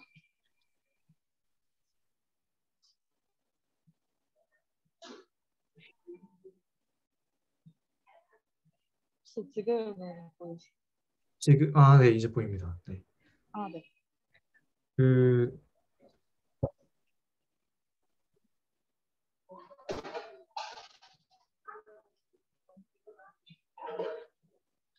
그러니까 사실 그래서 사실 여기서 이제 나오는 이론들이 사실 어, 그 실제 인공지능의 새로운 패러다임이 무엇인가에 대한 논의에서 등장하는 이론들이거든요. 이제 그러니까 결국에 그런 거죠. 그러니까 어떻게 그냥 단순히 계산하는 프로그램이 세상을 경험할 수 있고 감각을 가지고 스스로 어떤 개념을 개념하고 추상화할 수 있으며 스스로 어떤 감정을 가지는 거나 아니면 어떤 개념을 지칭하고 구별하고 그거에 대한 논리적인 추론까지 하느냐. 이게 사실 우리가 이제 조금 더 이제 구체적인 논의를 하면 할수록 우리가 맞닥뜨리게 되는 실질적인 질문들이잖아요. 네. 근데 이게 결국에 이제 계속 이야기를 하지만 현대 철학에서는 대부분 계산주의 마음이론을 학문적 토대로 좀 보는 것 같아요. 그러니까 그거를 이제 인공지능 연구에 이제 학문적 토대로 두는데 네. 계산주의 마음이론에서 아직 안 풀린 게 이제 방금 말씀드렸던 연결주의가 잘하는 게 따로 있고 고전적 계산주의가 잘하는 게 따로 있는데 그 두 개가 잘하는 걸 어떻게 동시에 잘하는 그런 예를 만들 수 없겠느냐.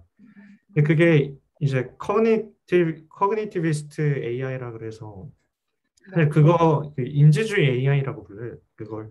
근데 그걸 어떻게 구현할 거냐에 대한 이론은 사실은 아직은 없고 이제 그런 패러다임이 이제 나와야 된다라고 하면서 그 커그니티비스트 AI의 이제 심리 철학적인 기반이 좀 부족해서 그걸 인식론에서 그 철학적 기반을 찾아와요. 그게 사실은 컨스트럭티비즘이라는 구성주의 철학인데 네. 그 구성주의가 사실 칸트의 인식론이거든요. 네. 사실 칸트가 하고 싶었던 거는 어떻게 우리가 세상을 감각을 하고 거기서 어떤 표상을 갖고 올 때 우리가 어떻게 앱스트랙션을 하고 개념화를 하느냐 이거에 대한 설명을 만들고 싶었던 건데 그 컨스트럭티비즘이 하고자 하는 이야기가 결국에 어떻게 기본적인 정보에서 그 정보들에서 그러니까 누군가의 지식이나 경험, 감각 이런 것들이 이제 독자적인 경험에서 스스로 의미가 발생을 한다. 그래서 그 의미에 대한 논의 자체가 구성주의는 스스로 독자적으로 갖고 있는 경험에 의해서 이제 발생한다라고 보는 게 구성주의거든요. 그래서 지식이나 의미를 스스로 학습을 통해서 경험을 통해서 받아들이는 건데, 근데 여기서 지금 그 칸트의 그 고전적인 구성주의랑 차이점이 지금 제가 이해하기로는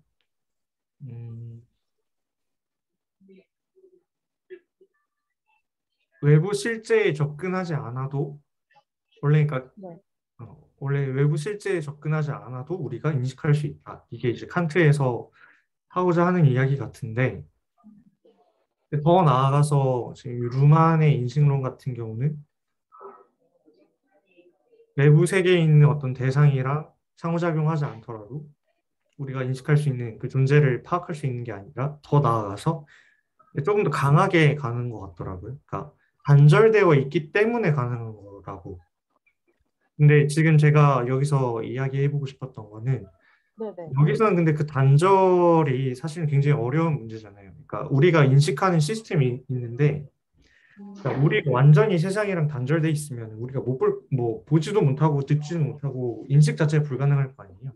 적어도 우리가 무언가를 인식한다는 것 자체는 우리가 인식할 수 있는 범주 내에서 우리의 머릿속에 컬리아라는 형식으로 뭔가 정보를 재구성하는 걸 텐데 우리의 감각이 따라주는데 한해서 그런 거일 텐데 여기서 이제 인식 그 구성주의 칸트에서는 그게 완전히 그러니까 단절되더라도 가능하다. 예를 들어 우리가 보지 못하는 뭐 신이나 뭐 그런 것들 있잖아요. 그런 우리가 경험할 수 없는 대상에 대한 논의도 가능하다라는 걸 사실 거기서 또 설명을 해야 되니까. 근데 않더라도 가능하다. 그러니까 상호작용하지 않더라도 가능하다라고 본 것 같은데 루망 같은 경우는 단절이 되어 있기 때문에 가능하다라고 더 강하게 더라도가 아니라 때문에로 간 것 같거든요. 이 단절의 기준을 여기서 근데 루마는 우리 인식 시스템이랑 다른 거에 그러니까 보려고 하는 것 때문인지 그런지 모르겠는데 그러니까 체계라는 걸 잡은 이유가 환경과 단절시키려고 하는 거인 것 같은데 아, 네네. 네. 근데 여기에 대해서 어떻게 생각하세요? 환경과 체계라는 기준으로 네. 우리가 이렇게 구분을 하는 것 자체가 그러니까 완전히 닫힌 시스템이라는 거를 체계를 여기서 자기중거적 체계를 이제 이야기하는데 자기중거적 체계로 정의를 하고 자기중거적 체계 바깥에 있는 환경을 나누는 것 자체가 그렇게 나누는 것 자체에 대해서 어떻게 생각하시나요? 근데 제가 이해를 했을 때는 이게 지금 칸트에서 이 루만의 흐름에서 그러니까 루만이 봤을 때 칸트의 그 한계점이 이제 오히려 그게 단절이었던 것 같아요. 그러니까 주체라는 것이 세계 안에서 인식이 되어야 하는데 그러기 위해서는 그 주체라는 것이 세계 안에 존재라는 걸 인정을 해야 되는데 이제 기존의 그 사도에 따르면 주체라는 것 자체를 아예 세계와 분리를 시켜버리니까 세계 안에 있을 수가 없는 거죠. 근데 이제 제가 이해한 바로는 루만이 체계를 만든 것이 아예 그 체계와 세계를 구분을 한 게 아니라 그 세계 안에서 어떤 그 마치 그냥 그물로 어떤 한 부분만 이렇게 포착을 하는 느낌? 그러니까 체계라고 해도 여전히 그 세계 안에 포함이 되어 있고 계속 상호작용할 수 있는 것이라고 저는 이해를 했습니다. 아, 네, 감사합니다. 그게 맞는 것 같아요. 칸트도 사실은 잘못 말한 것 같은데, 네, 우리가 저기서 인식할 수 없는 대상에 대한 논의가 안 되기 때문에 나를 이미 배제한 거니까 단절되어 있으면 안 된다고 믿는 것 같은데, 네네. 네, 루만 같은 경우는 단절이 되어 있어야 된다. 그래야지 가능하다라고 보는 거인 것 같아서 네. 그 부분이 핵심적인 차이인 것 같네요. 아, 감사합니다. 그러니까 네, 결국에는 저도 제가 칸트 인식론이 네. 워낙 방대해가지고 여기서 비판하고자 하는 게 어떤 부분인지 계속 파악을 하는 거에 좀 어려움을 겪고 있었거든요. 네. 네.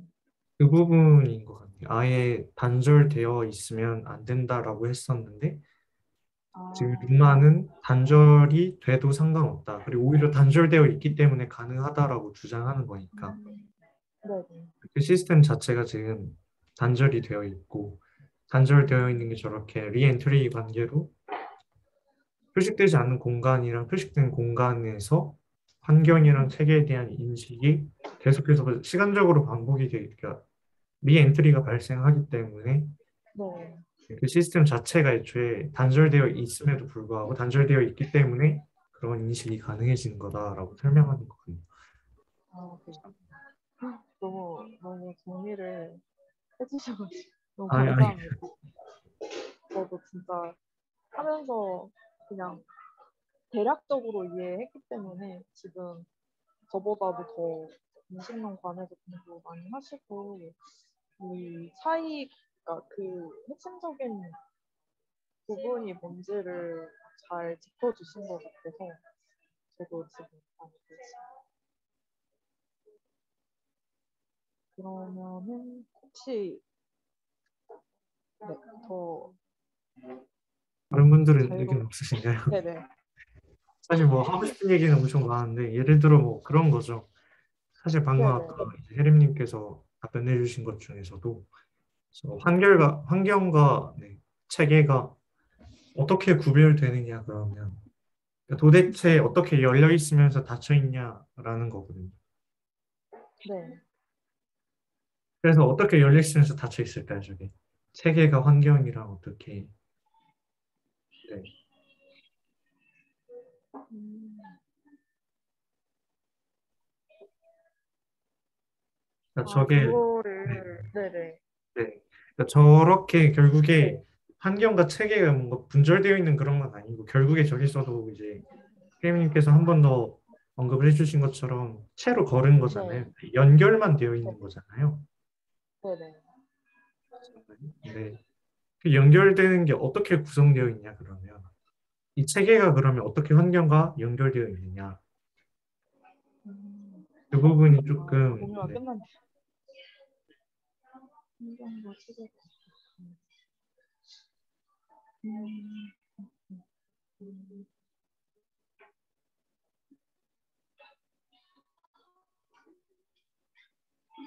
그러니까 그 연결되는 부분을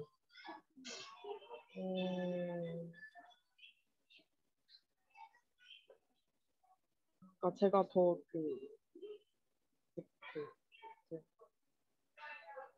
나아가는 그런 지식이 없어가지고 계속 그 읽은 거 해서만 얘기하게 되는데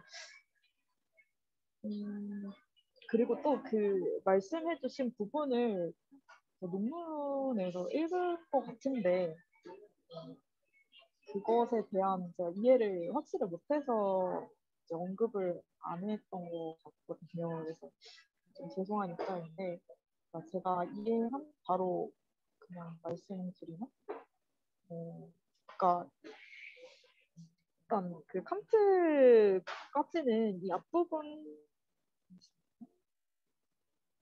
그 칸트까지는 이제 구별 지칭까지 그러니까 주체라는 것을 객체로부터 구별하는 과정에서 그 주체라는 것이 결국에는 아까 도현님께서도 말씀하셨던 것처럼 셀프 레퍼런싱으로 이제 그냥 뭘 이제 사고를 하면 할수록 그냥 자기 세계 내에 갇히는 그런 닫힌 세계로서 존재를 하게 되는데 그게 여전히 닫힌 세계여도 이제 루만의 이론에서는 어떤 그런 구별과 지칭을 하는 그 체계, 그러니까 주체 자체를 다시 한번 구별하는, 그러니까 인식하는 관찰자라는 존재를 그냥 이제 이론에 삽입을 함으로써 그 관찰자가 다시 한번 앞선 그런 주체를 확인을 하고 그런 과정이 이제 세계에서 이 주체가 그 안에서 닫혀 있지 않고 다른 또 주체들 그리고 다른 또 세계들과 이렇게 연결될 수 있는 열려 있을 수 있는 가능성을 만들어주는 게 그 관찰자의 역할이 아닌가 저는 그렇게 좀 이해를 했습니다.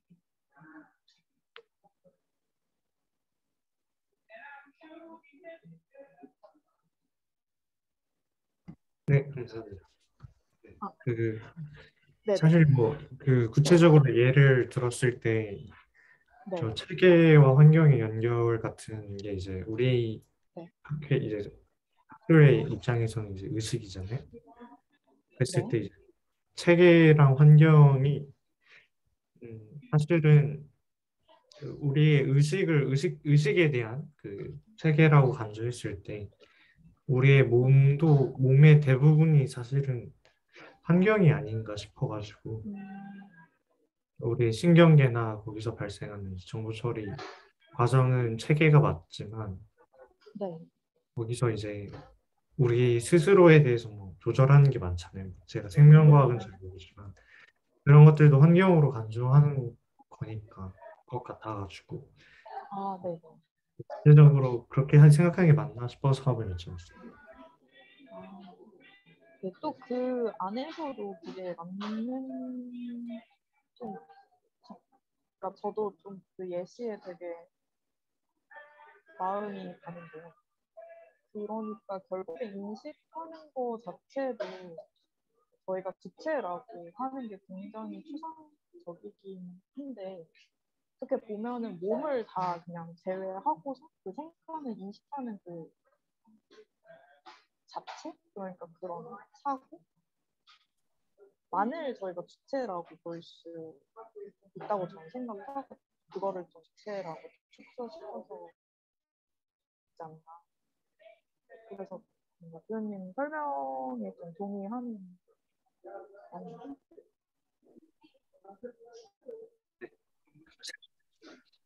다른 분들은 어떻게 생각하시나요? 그냥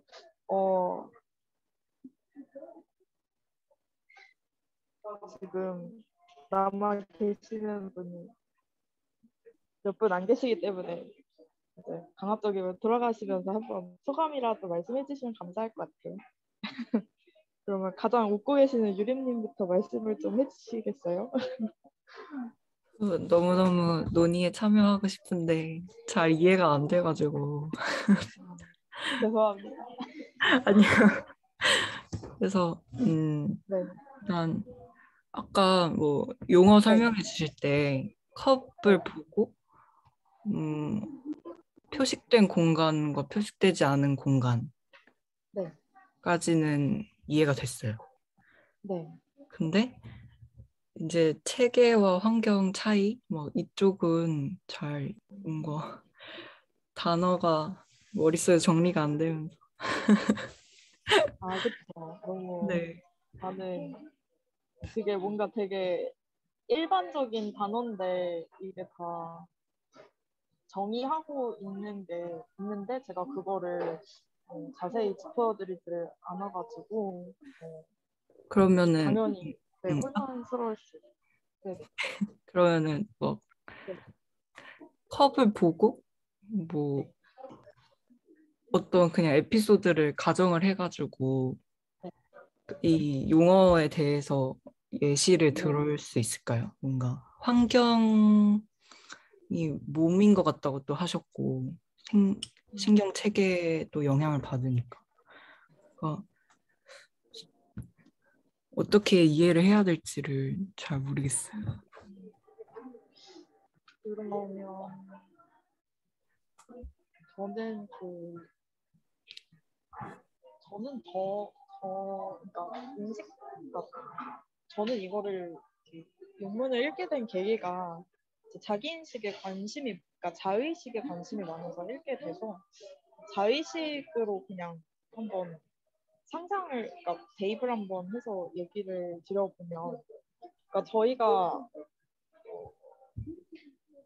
예를 들어 마치 그냥 마취에서 깨어났을 때 그냥 이 세계 자체가 있는데 그런 것들이 그 자체로 존재하고 있잖아요. 그러니까 그게 뭔지 모르고 그냥 소리가 들리고 눈앞에 뭐가 보이고 근데 저희가 어떤 이렇게 좀 주의를 갖고 어떤 사물에 집중을 하면 그게 저희의 감각으로 감지가 되고 그냥 인식 차원에서만 말씀을 드리면 세계는 무궁무진한데 저희 눈 앞에 있는 것만 저희가 좀 확인하고 감지를 하게 되는 거잖아요. 그러니까 저희 눈에 보이는 거, 소리 옆에 들리는 거.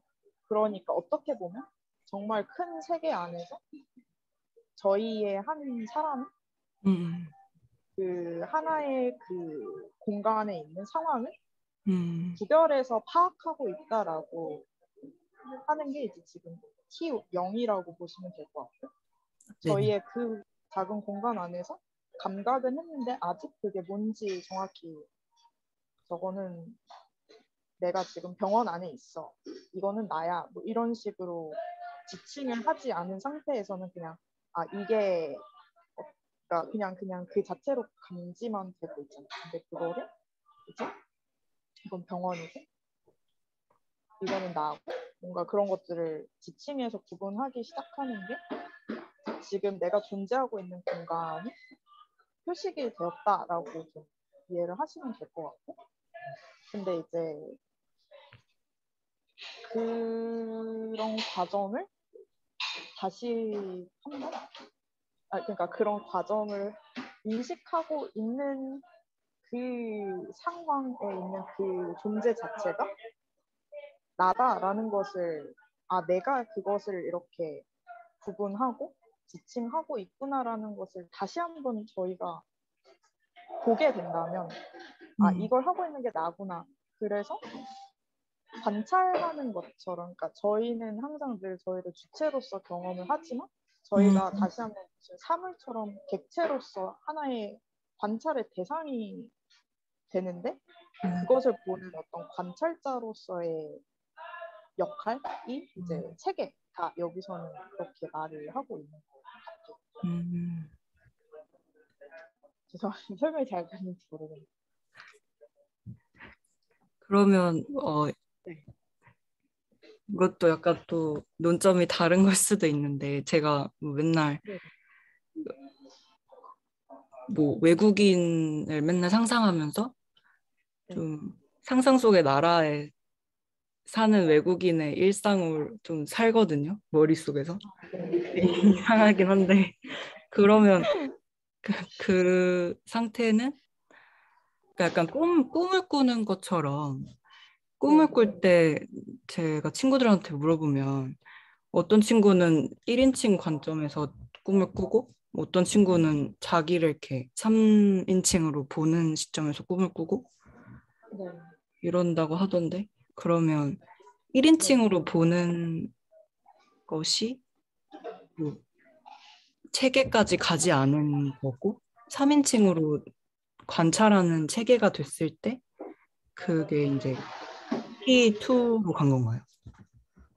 근데 제가 궁금한 게 3인칭으로 보고 있는데 그 보고 있는 게 나라는 걸 알고 있는 상황인데 네, 저 같은 경우는 3인칭으로 보는데 뭔가 느껴지는 거는 1인칭인 꿈을 꾸거든요.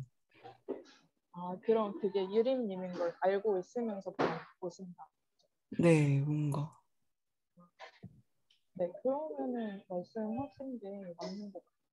그러니까 저도 이번에 되게 재밌게 읽었던 또 논문에서 얘기가 나왔던 게 제가 관심 갖고 있는 게 자기 지시요? 그러니까 나 색인사라는 이제 I라는 단어를 쓰는 것과 쓰지 않는 게 되게 큰 어떤 행동의 차이를 불러온다. 그래서 꿈에서도 그냥 이렇게 그런 꿈의 상황을 경험하고 있는 거랑 하늘에서 눈이 오고 있네? 라는 거랑 하늘에서 오고 있는 그러니까 하늘에서 오고 있는 눈이 내리는 걸 보고 있네요. 하늘에서 눈이 내리는 걸 내가 보고 있는 음, 뭔가 그 말을 하는 것 자체에서 나라는 걸 씀으로써 그걸 음. 보고 있는 게 나구나 라는 걸로 다시 한번 그 세계와 그 세계 속에 있는 나를 이제 다시 관찰할 수 있다. 그걸 대상화할 수 있다. 그래서 그렇게 아, 보는 사람이 있는 게 아니라 그런 과정 자체를 여기서는 체계라고 이야기를 한 것 같아요. 그래서 방금 예시 들어준 것 같은 과정이 3번과 5번에서 이렇게 되는 건가요? 이, 네, 그렇다고 저는 감사합니다. 근데 뭔가 아직 환경과 체계의 차이에 대해서는 잘 모르겠어요. 그,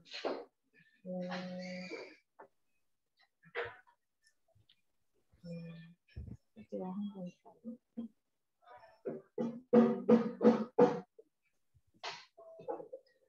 그것은 저의 역량의 부족인 것 같습니다. 아닙니다. 굉장히 좋은 발표 잘해주셨습니다. 네, 아니? 제 부족입니다. 또 그러면은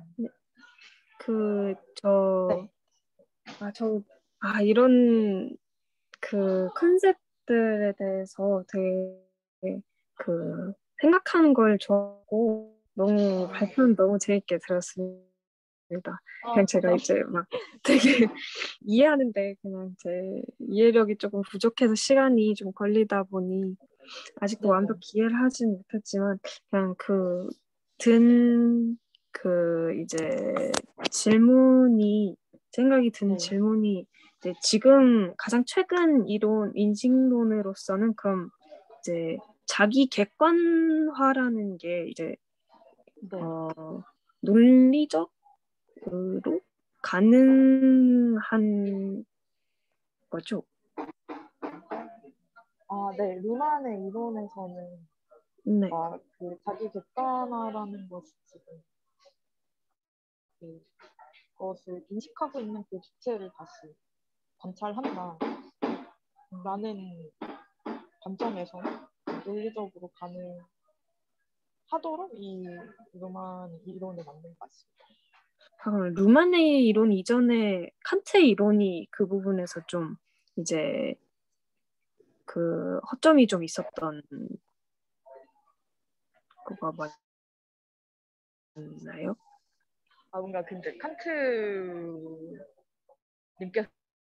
굉장히 위대한 철학자셔서 제가 뭐라고 말하는 게 굉장히 조심스러운데 칸트는 아마 칸트는 못했던 게 이제 나에 대한 이야기를 하는 게 이런 이야기를 하는 게 나 스스로이기 때문에 나라는 주체를 객체로 두는 게 좀 힘들거든요. 논리적인 역설이 생겨가지고 아까 말씀드렸던 뭐 에피메니데스의 역설이나 그 말고도 러셀의 역설이나 브랄리 포르티의 역설이나 굉장히 많은 역설이 있어요. 이발사의 역설이라든지 논리학에서 사실 굉장히 유명한 역설이 두 가지가 있는데 그중 하나가 이제 셀프 레퍼런스에 대한 역설이고 자기 언급을 하면 안 돼요. 왜냐면 자기 언급을 하면 명제랑 메타 명제라는 서로 다른 층의 레벨이 생겨서 두 개를 다루는 거에 대한 방법론이 섞이면 역설이 생기거든요. 그래서 내가 이제 경험하고 관찰한 거에 대한 논의가 있다가 내가 갑자기 나를 관찰하고 나에 대한 논의를 하면 인식론적 역설도 발생하고 뭐 그런다. 그래서 애초에 세상과 그래서 안 된다. 세상과 연결되어 있고 너무 깊게 연결되어 있기 때문에 그 관점 그 자체이기 때문에 칸트의 입장에서는 제가 받아들이기로는 자기 객관화에 대해서는 철학적 입장을 갖는 것 자체가 힘들다라고 받아들였어요. 근데 이제 루만의 입장에서는 나라는 것 자체를 어떤 지금 보시면 관찰자로서 어떤 관찰하는 현상으로 바라볼 수가 있고 그래서 세상과 단절되어 있는 대상이지만 그리고 이거 더 나아가서 지금 루만이 열고자 하는 인식론은 기존의 칸트의 인식론을 한 단계 업그레이드 하려고 하는 거라고 생각하시면 될 것 같아요. 그래서 이게 단절되어 있거나 그러니까 깊게 연결되어 있지 않아도 인식할 수 있고 심지어 단절이 완전히 완벽하게 단절되어 있더라고 하더라도 인식하는 게 가능하다. 그래서 나라는 대상이 실제로 세상과 단절되어 있고 어느 정도는 연결은 되어 있지만 단절되어 있고 하더라도 얘네들이 지금 이렇게 이러는 과정에서 구별이랑 지층의 구별 이런 게 관점을 가져오면 우리가 이거를 존재한다라고 주장할 수 있고 그렇기 때문에 아까 말했던 주체로서 바라보는 게 아니라 관찰하는 객체로서 다룰 수 있게 된다라고 보면서 자기객관화에 대한 철학적인 이론을 이제 여러 개 이제 제안할 수 있게 조금 토대를 마련한 것 같아요. 아, 그럼 사실 칸트의 인식론이 이제 허점이 있다기보단 그냥 이제 사실 그러니까 그러니까 각자 다 개인의 의식 속에만 존재할 수 있기 때문에 상대방의 의식에 대해서는 저희가 경험할 수가 없는 거기 때문에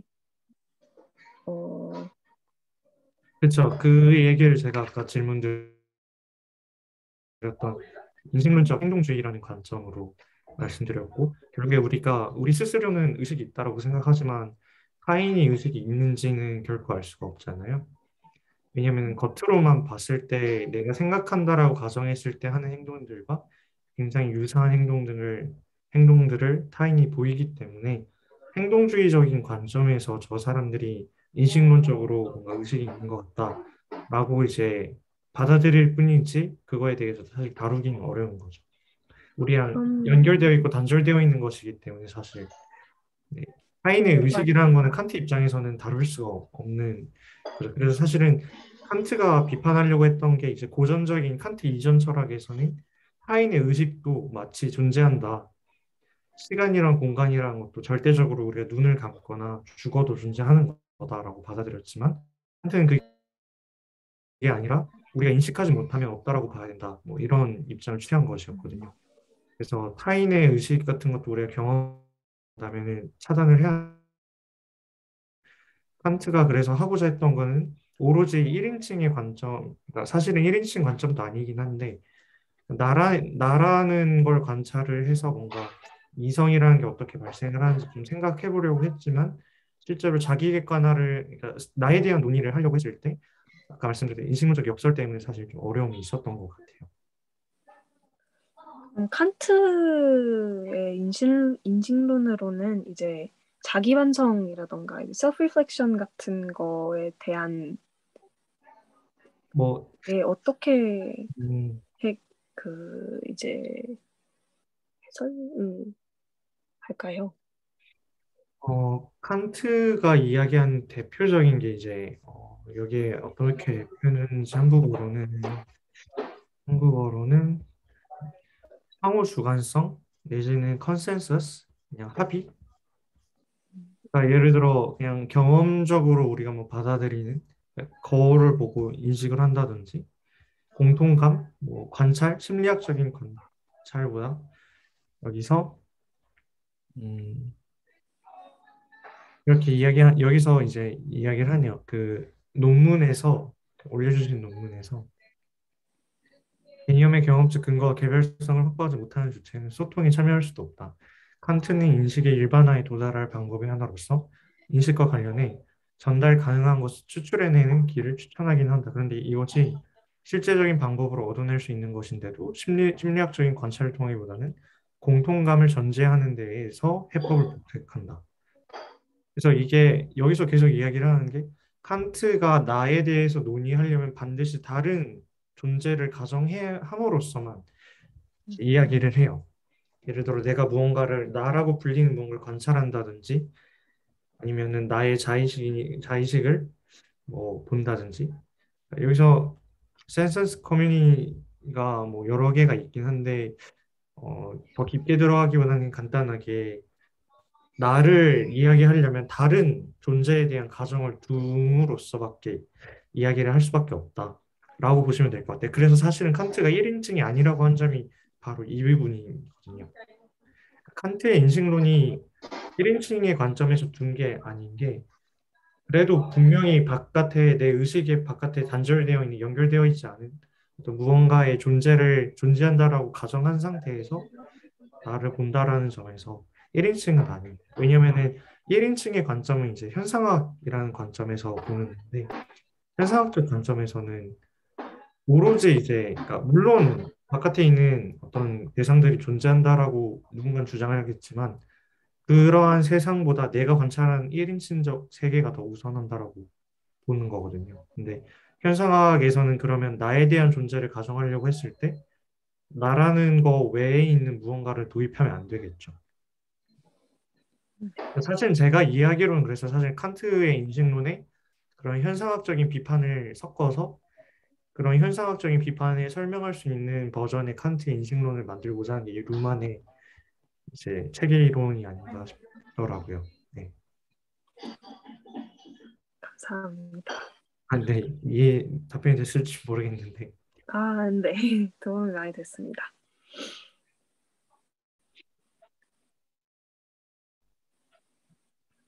네, 되게 뭔가 저희가 지금까지 얘기를 했던 이제 저는 그걸 주관적 경험이라고 저번에 발제할 때 표현을 했었고 그냥 되게 결국 같은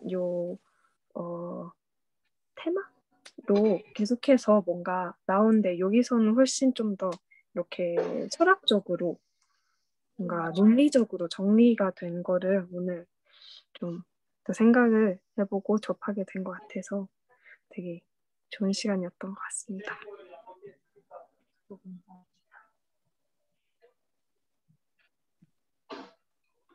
그러면 혹시 더 말씀하실 게 있으시면 얘기해 주셔도 좋을 것 같아요. 한 번만 더 말씀해 주시면 저 마지막으로 말씀드렸는데. 아, 네네. 네, 당연하죠. 네. 그러니까 이게 사실은 이게 이게 원래 뭐 20세기 중반까지만 하더라도 어떤 학문이 사실은 아카데미에서 인정하는 사이언스는 사실 물리학밖에 없었잖아요. 1950년대까지였는지. 아마 공학이 태어난 게 1960년대, 70년대에 처음 태어난 걸로 알고 있는데 근데 그게 이제 그러니까 당시에는 이게 철학적으로 철학자들이 과학이냐 아니냐 그런 과학이 뭐냐 뭐 이런 이야기를 하면서 사실 그러니까 대부분의 과학자들은 철학자였고 또 대부분의 철학자들 중에 자기 관심사 중에 하나가 과학이면 자연 세상에 대한 거면 이런 인식론을 가지고 물리학의 뭔가 학문적인 의미를 찾아내고 물리학 이외에 어떤 뭐 화학이 과학이 아니다 뭐 이런 주장을 할 수도 있잖아요. 물론 화학은 과학인데 현대사회에서 만약에 어떤 철학자는 그런 주장을 하고 싶을 수도 있잖아요. 어떤 관점에서. 그런 걸 할 때 사실 이런 인식론이나 되게 기본적인 존재론 이런 논리를 이제 기준에 했던 이런 철학적 작업들을 가져와서 하는 거라고 이해를 했는데 근데 이제 저는 이러한 관점이 사실 우리가 지금까지 북 리뷰했을 때 클럽 리뷰했을 때 사실 우리가 받아들였던 그런 논쟁들은 사실은 되게 단순한 논쟁들이 많았잖아요. 뭐 네. 심신 이원론이라든지 뭐 실체와 속성의 구분이라든지 행동주의라는 관점이라든지 이런 것들은 되게 우리가 실생활에서 되게 경험하는 그런 것들이었는데 사실 얘네들은 되게 진짜 하드하게 진짜 초석부터 공리식으로 되게 다듬어서 논쟁을 펼치는 거여서 훨씬 구체적이고 진짜 이제 전공 철학에서 하는 논쟁들이긴 한데 그런 얘기를 하고 싶었어요. 어, 이러한 것들이 결국에는 어, 논리적인 거잖아요. 어떤 네. 가정을 세우고 가정의 추론 규칙을 적용해서 어떠한 명제를 주장하고 그 주장의 증명을 뭐 제안을 하고 그런 것들일 텐데 네. 근데 이게 사실은 현대 과학에서도 철학이 정말 그 정도의 위상이 있나 싶은 생각이 들어요. 그렇지 않나요?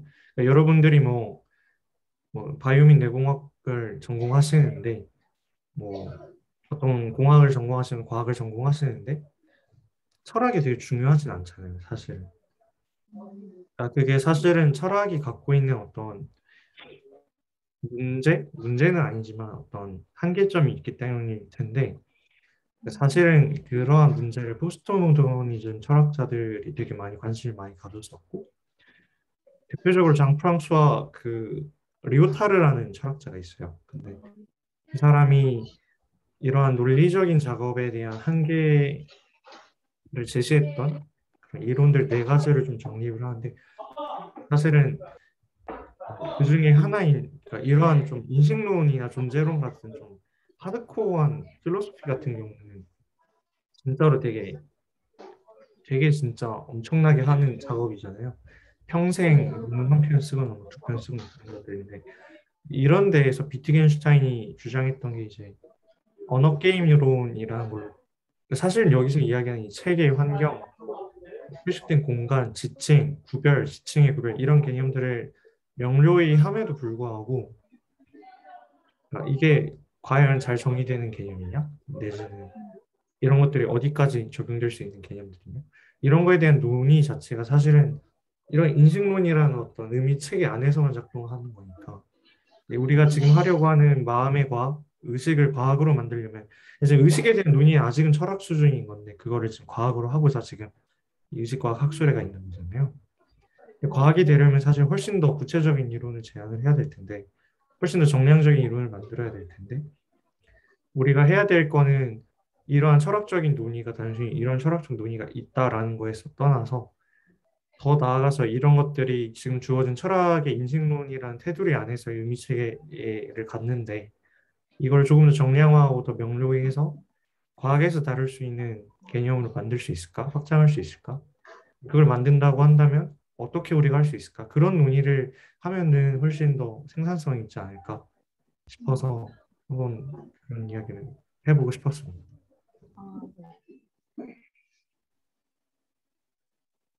되게 좋은 포인트이신 것 같아요. 확실히 저희가 그 계속해서 이렇게 얘기를 나누면서도, 그러니까 지금까지 이제, 그러니까 이 분야에서 평생을 이렇게 공부하는 학자들 사이에서도 지금 의식이라는 것만 봐도 이제 뭔가 이게 데피니션이 딱 굳어지지가 않았다 보니, 뭔가 수치화는 물론이고 뭔가 theory부터도 되게 다양하고 그러다 보니 네, 참 어렵네요.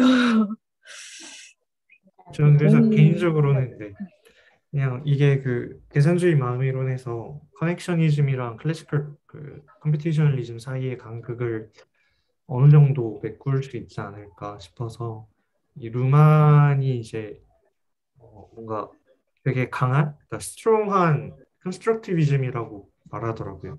강한 구성주의고, 그래서 그냥 지금 인공지능 패러다임이 다시 새로 갱신이 되고 정말로 스트롱 AI나 이런 것들의 가능성이 대두가 되고 있는데, 그 새로운 패러다임의 이론적 토대에서 단순하게 칸트의 구성주의 관점을 두는 걸 넘어서서 한번 이 루만이 제시하는 강한 구성주의의 관점에서 인간의 의식을 생각해보고, 그리고 지금 아직까지 안 풀리는 샤머스가 정의한 하드 프로블럼 이런 것들에 대해서 루만의 이런 강한 구성주의가 어떤 답변을 주는지 이런 거에 대해 논의를 하면 되게 재밌을 것 같아요.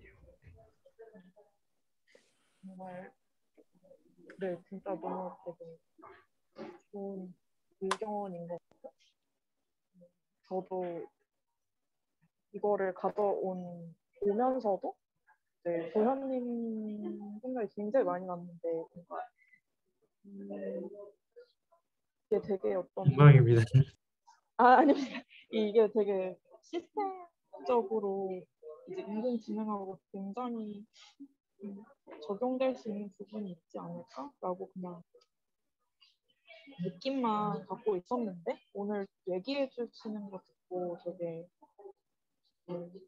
그게 실제로 그 말씀해 주신 것처럼 고전 계산주의랑 연결주의 사이의 어떤 이어주는 가능성이 될 수 있다? 뭐 이런 게 되게 재밌었던 것 같아요. 그래서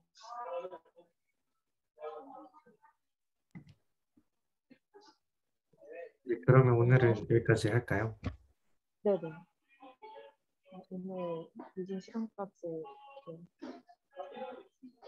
이렇게 많이 들어주셔서 바쁘셨을 정말 텐데. 감사합니다. 바쁘셨을 아니었어요. 텐데 이렇게 재밌는 토픽 가져와 주셔서 감사해요. 감사합니다. 유익한 시간이었습니다. 네, 좋은 밤 되시고 네, 좋은 밤 되세요. 주말도 즐겁게 보내시길 바랍니다. 감사합니다. 좋은 밤 되세요. 다음 주에 감사합니다. 뵐게요. 네, 감사합니다.